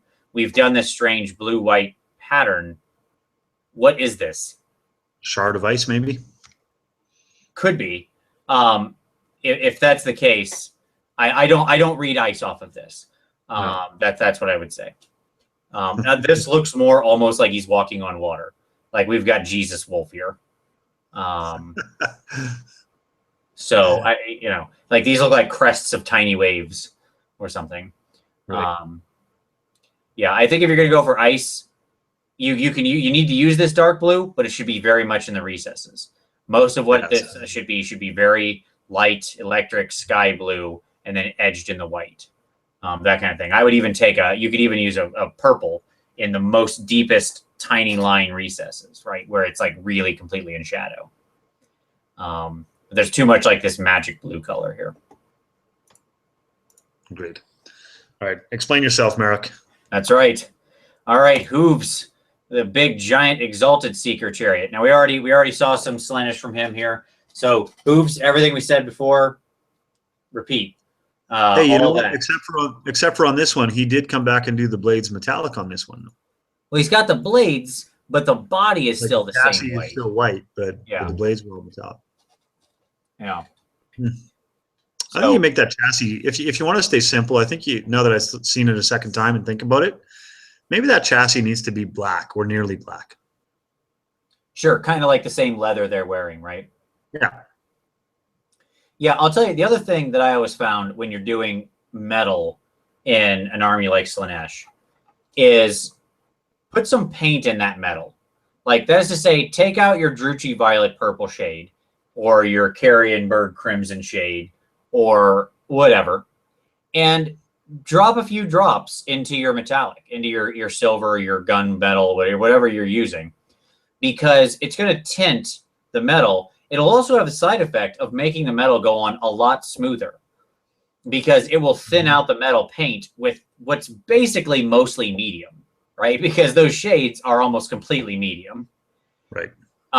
So it will make your metal go on far smoother. It will tint the metal. You can then go in with the pure metal color to highlight, and you create instant contrast with very little work, right? So that's a fun trick, especially when you're doing Slaanesh, where you kind of want the feeling of this otherworldly metal. I always mixed mine with like just Druchii Violet. That was my favorite. So, there you go. Yeah. I bet it would look awesome with some of those P3 inks mixed in, because those are sweet. I'm not a fan of the P3 paint range because they're all in garbage pots. I don't like them that much. I don't think they're great paints, but their ink range is off the charts. That's my summation on P3. There you go. That's the stuff. All right. Yeah. All right. Angry Redbeard, and he said that he's going for his big beast man. He wanted more of a creamy color. The picture's knocking a lot of the color out of this, so it's tough to review, man. I'll tell you. But that being said, I'm going to talk about a couple things that do come through that I really like. I like your color scheme choice. Assuming this is actually ivory in a creamy color, I like it. I like white Beastmen, or that is to say, like creamy or ivory colored Beastmen, or not just not your standard color Beastmen. I think those look great, very otherworldly. And I like his rusting effect on the blade. This is some top-notch stuff. I like how he's got the pitting here. He's using brown, black, and then some dried blood on the edge. Perfect. Mm-hmm. And it has darkened toward the edge of the blade. Yep, exactly correct. Because that's what gets the use. That's what would get scraped up. That's what would look like that first. My only other note is if it's going to be that weathered, hit these bolts and these rings with the same thing around the edging, because water would pool around them and you'd get the same effect. So only small note there. Yeah, I dig it. I think we can do some, we can carry on some more weathering on the chainmail too. I would add that. That can be achieved by one of my old favorites. I don't know if it's available or if there's an equivalent anymore, but a chestnut ink wash is really good. Oh, It's a bit of a absolutely. red. Yeah, pull out like It's not quite brown. It's a bit of red to it. Yep. That works well in seeping in. You can honestly use Reichland Flesh Shade for that, or take a little Reichland Flesh Shade, put it with a little Seraphim Sepia, put the two together. Mm-hmm. You get a really nice effect for that. Also, you could get out your old favorite, the Typhus Corrosion, a great technical paint from Citadel that will make metal look pitted and rusted pretty much the second you touch it to it. Mm-hmm. But this is great. I love the axe effect here. Very well done. Okay. All right. Let's see. Peter Marcus, we'll go over here with his Lord Relictor. So again, the Templar. I like how he's put the extra shield up here. Just, you know, nice little way to change it around. Keep the cross pattern on the guy. Yeah. Yeah, we saw some of his stuff earlier, and I really quite liked how he was very sharp in defining armor plates and making definition between things, and he's carried that on the skull face too here, I see. Yep. So here's my one note I'll give you. We talked about the reds and the highlight the reds. Let me give you an extra little compliment here, and let me say two things. I'll give you a piece of advice and a compliment. So compliment. Fan-freaking-tastic work on this lettering on this cape. So I've painted this cape about 3 times. Okay, this ridiculous scrap toilet paper cape he's got. And I don't know that I've done a more annoying fig, because to get this lettering to be like solidly defined and not bleeding over is just so ridiculously time consuming. And he's done it very well here. I see very little spillover, nice crisp edges on a lot of this. Like, I think you probably spent a lot of time on that, Peter, and kudos to you for it. Now, let me give you a piece of advice. So up here on your cross. So let's talk about freehand designs. We mentioned this in a previous month. When you're doing a freehand design like this, and you can see some places here where the white is, the design's not quite perfect. That's okay. That's not a big deal. Here's your friends. Your friends are the old Micron pen. I've talked about them 100 times. I'm going to talk about it again. Search Micron pen, and what you want is an 005, which is like the 0.20 millimeter pen, and you can draw on the miniature, and you could edge line this whole thing. Yep. The key with these freehands is you need color tonal variation. You could do an edge line in black. You could do it with a brush too. It's much easier with a pen. It takes a few seconds with a pen. It takes longer with a brush, and it's harder to get it exactly so straight. And then I'd love to see a lighter color in the center here. And that's all it would take. Just a slightly lighter color in the middle, right? And that's it. Like, just take a slightly lighter red and just do the center of the cross, like where I'm tracing my mouse, and bammo, that cross will pop immediately. Yeah. I would add that for those of you that want to try out those Micron pens, I assume the ones that you're talking about are the ones with the tiny tip that's a hard tip. Yes. Right, Vince? Yes. They also do brush tip ones as well that I've used. And Nice. So that means that they behave not exactly like a brush because they're not as soft, but they behave somewhat like a brush because they're pliable and they have a tip that widens out. Well, I'm going to have to pick some of those up. That sounds cool. Yeah. So you can do some things with that as well if you want to do irregular shape lines, for example, or if you want to do something that has, curved features to it. It's a little bit better than a hard tip pen. In some cases, also, it comes to an even finer point if you just want to get the point. So if you're reaching into areas that your little pen itself, the hard tip pen, doesn't get into, there's a better chance that brush tip will. Nice. Look at that. I like it. I'm learning stuff. That's what I love. All right. Update, by the way. Merrick Wolf says the wolf is from the Blood Rage game. He's Fenrir. So there you go, the Blood Rage game. Okay. So good. Got some breaking news. All right. Casually Cataclysmic returning back to his tree people with his dryads. We talked earlier about them. A lot of what we said on the tree man is going to be good here. But again, even in this small form, boy, great work on the bases and this swampy mess these tree men are emerging from. Oh, I noticed he's added in a little bit of bulk in these cattails and reeds that he's got there too. Yeah. That's kind of cool. Yeah, it's over here. Yeah, that's great. Yeah, that's a cool thing. Yeah, I feel like my one note on these dryads is because they're so small, I feel like they need a little more contrast. I'd love to see a little bit of like a creamy, bony edge highlight, just very lightly dry brushed up at like the tips of their branches, the edges of their claws, that kind of thing. Yep. Look good on round bases. Oh, they do. Especially, yeah, they really do look good on rounds. These ones in particular, yeah. All right.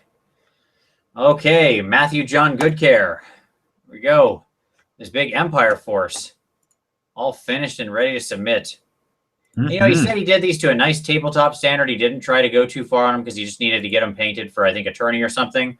But I think Matt did quite a great job with these. You know, for going to a quicker paint and a tabletop standard, certainly we can see where he could be re-highlighting the blues to smooth them out and, you know, stuff like that. And he, you know, he kind of basically said, I didn't take him as far, and he knows that.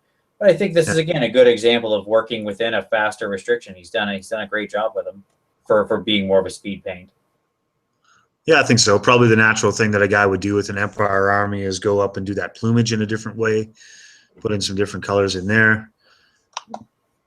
But he still did enough to give flesh definition, right? Like, so if he's done a quick job, he's actually taken the time to pay attention to the flesh and the faces. Yep. And that's one of the most important focal points of a miniature, of course. So I'm glad faces, that he's done that. Faces, shields, and banners. You go and do the eyes. Yep. Absolutely. Yeah, you're the key point: bases, faces, shields, and banners. Those are what matter. Next time you're looking at a group of miniatures, think about what your eyes are looking at when you're looking at a unit. I guarantee you what you're looking at are bases, faces, shields, and banners. That's what you notice first. Yeah. A lot of dip technique on this, though, I think, if I'm honest. You can tell that. Oh, sure. Yeah. Yeah, good speed paint, man. The faces are important, and if you're going to do anything well, do that. If you cut corners on everything else, then people are looking at the faces of your model first anyhow. Exactly. They won't even notice. Yep. But his goal was tabletop standard, and I certainly think he did that. Unless, of course, your models get into a critique show like this PmP thing, and then we look at that. So we already I want to highlight them both real quick because they're both we talked about them both kind of already, but I don't want to skip them. Hooves did his Herald and the mask, which is always good to see them done. I'm a huge fan of the mask as a mini, and again, everything we said on the previous ones are still valid here, but well done on them. Although it does look like on this Herald, he did do some extra color variation on that skin tone over and above what he did on the last ones. Yeah, like a slight bit here and such. Yeah. In there. It's subtly more, but you can tell that there's a little bit of a bluish purple variation that's come into that. Yep. I think there's supposed to be some fresh blood here, I'm thinking, or something. I'm not sure, but either that or this. I bet the wash was still wet when he took this. It's the Carrienberg Crimson. I think that was still wet. Yeah, that's probably all that shine is. Either that or Hooves, you did not shake your wash enough. If you don't shake your wash very, very thoroughly, you get too much medium with not enough pigment because the pigment settled, and you're going to get an instant like gloss effect because yes, it has spread out too thin, and it can no longer diffuse the light as it hits. Yep. Good stuff. And then we talked about Mr. Lee as well, who then went on with his color scheme. And I think he really did take it up here. These guys are great. I like this bright, older style of red. I really do. And, you know, these are pretty classic Blood Angels. Done a very nice banner here. You know, I think he built on the test model well. I really do. Mm-hmm. Didn't dust their boots, though, after I gave him that compliment about dusting the boots. He did, and then no dusty boots. They got some chipping. They've been kicking people, I think. On their feeties, but yeah, where's the boot dust? Get some boot dust in here. Oh, No, but he's carried on weathering. He's paid attention to that throughout all these models, giving him a little bit of battle damage. Yep. Nice heat effect on the end of the gun here. Yeah. Yeah, very solid. I never like these bird face Marines. There's personal taste there. Like, I kind of like him. nothing I to do kinda with like his job. I always thought they looked like birds. Look silly. All right, and then you know what? I can think of no more appropriate piece to end the month on. I guess the Savages are next month because those are November 1st. But this is a fantastic piece. This is James Wilson with his Armies on Parade piece. What a great piece to end the month on. Look at this wonderful scene he's done here. This is just glorious. The fighting pit in Mordheim. We've got all the, all the Mordheim figs you know and love from the Empire Human Warband are all scattered around here. The Skaven from that. These great orcs, the war dogs, everybody's sitting around drinking. He's just got so many little fun scenes. The squigs fighting the rats and the humans. The odds. Did you notice that there's the odds board there? Yes. I love that. God, I love it. I love everything about this. He's done the great dripping blood effects here with like his glue blood mixture. So you got the actual blood goop. Right now, that's okay to be bright red because that's fresh blood. When it's still stringy innards, that's fresh blood. How do you feel about the odds that the Skaven have better odds than the humans, but not as good odds as the squigs? Do you feel that's appropriate? I feel that those odds are all appropriate. Yes, my money would be on the squigs as well. Skaven better than the humans. Humans, that's just chaff in here. I'm assuming most of these piles of viscera are humans. Yeah, probably. Yeah, he's got a lot of great vignettes going on in here. He's got the Slayer leaping off the bar against some fisticuff wielding goblins. Yes. He's got some rather important looking human getting presented his sword by his lackey. Yeah, over here. Let's jump back to that one. Leaving his pay chest behind. Yep. With his powder monkey up there. Yeah, exactly. Yeah. And just the little details like this weapon rack wall, these coffins and stuff, right? Just everywhere you look in this, there's just stuff going on. And even like the stone, all the color variation in here, right? In the cobblestone of the floor. Yeah. Yeah, it's a very cool composition of, some hodgepodge of a city that would have all of these things going on in the same place. Yeah, the guy outside, even outside the building, like we can't see it, I think, in any of those shots, but he's got an exterior to this. Here, you can kind of see it here, right? Like the Wraith in the graveyard. Yeah. The guy entreating with Johann the Knife or whatever in the shady back alley. And yeah, he won gold in Armies on Parade. And hot damn, do you deserve it, buddy?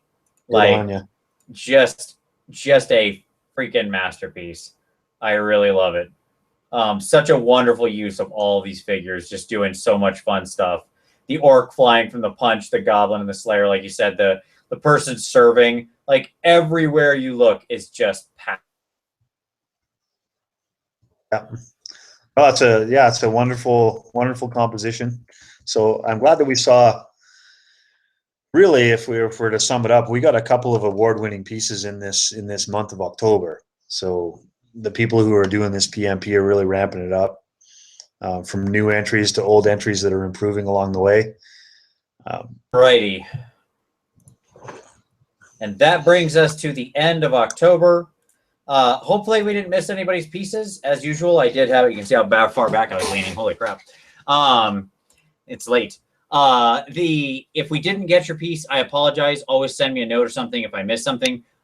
Real quick note, we didn't do any of the budget of Sigmar stuff. So if you submitted it only under budget of Sigmar, but it's sort of your end of month, that's okay. Don't worry. I'm going to do a separate video for budget of Sigmar. We'll review all that stuff. It didn't get missed. If it's tagged with budget of Sigmar, it will show up in the budget of Sigmar video in the same way. So putting that together, don't worry. You didn't get missed there. But that was a lot of great submissions. Holy crap. That was a big one.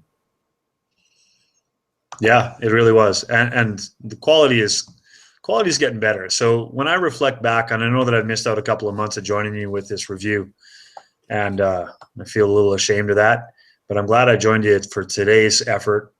because it was rewarded by seeing lots of great improvement, inspiration, new entries, um, novel ideas, all kinds of things going on in here. And so I learned as much from this as I try to offer when we do these reviews.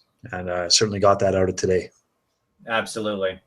Yeah, I really think it's great. It's good to see everybody, so many new faces. It's good to see so many submissions from old faces, people keeping up some good work. You can see the arc of people learning new skills and trying out new things and pushing themselves, and that is amazing. There's a lot of critiques we pass out every month. None of us who are passing these out are perfect. Like Tiger Woods has got a golf coach, and he is not as good a golfer as Tiger Woods. There are many painters better than me in the world. The list is way longer than I could count. But I hope that all of these were taken in fairness, and understand that I super appreciate everyone's great work. It's just fantastic, and it's completely inspiring to log in every day and see new submissions and look at new figs from tons of different games and places, and I love it.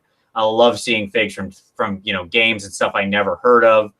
It's inspired a lot of perhaps choices my wallet wishes I didn't make, but I'm glad I did. So if I was to make you pick a favorite for this month, could you? It's probably harder than any other month. Oh boy, yeah, this is a big one. But no, it'd be super easy. And I'm glad you asked me first. Yeah, it's the vignette, James Wilson's piece, the last one we did. Like, no question, easy. Yeah. That's the winner for me. What about you? Haha, I got that one. That's okay. You can have that one. I was going to pick Mickey Jenver's Chaos Lord on the. Oh God, yeah, another amazing piece. Yeah, because it's an exhibition of all kinds of techniques: metallic, organic, freehand, incredible glazing, shading, layering. Yeah, OSL lighting. It's all wrapped up in one. Yep, absolutely. Yeah. I would also give a special mention to Josh Tan and that warband that used that turquoise. I really do love. It's like, that's a great example. Like, those very simple color schemes. There's like not many colors in that whole warband, and yet they just pop, right? Yeah. Yeah. So, all right. Well, for all of you out there, I hope that you enjoyed. If you're not watching this live, I hope you got a lot painted while we were reviewing painting. And for all those people who we reviewed what you submitted, thank you so much for submitting. Hope to see just as much this next month. These are long. I don't mind doing it. I love this having to go for 3.5 hours because we had so much good work to review. So keep it up. Keep up the great motivation, to keep the great sharing of everybody's techniques and advice and all of that. I could not be more proud to be part of this community. So. Yep. And I will pledge to get back in there. All right. Month of November, there it is. You'll see something from this guy. All right. At least one submission from Kieran. You heard it here. All right. Yeah. For everybody else, thank you out there for watching very much. Again, appreciate it. If you're interested in joining the PmP and you're not yet part of it, again, the link will be down below. Click on that, ask to join. We'd love to have you. But until next time, have a great night, and we'll see you next time.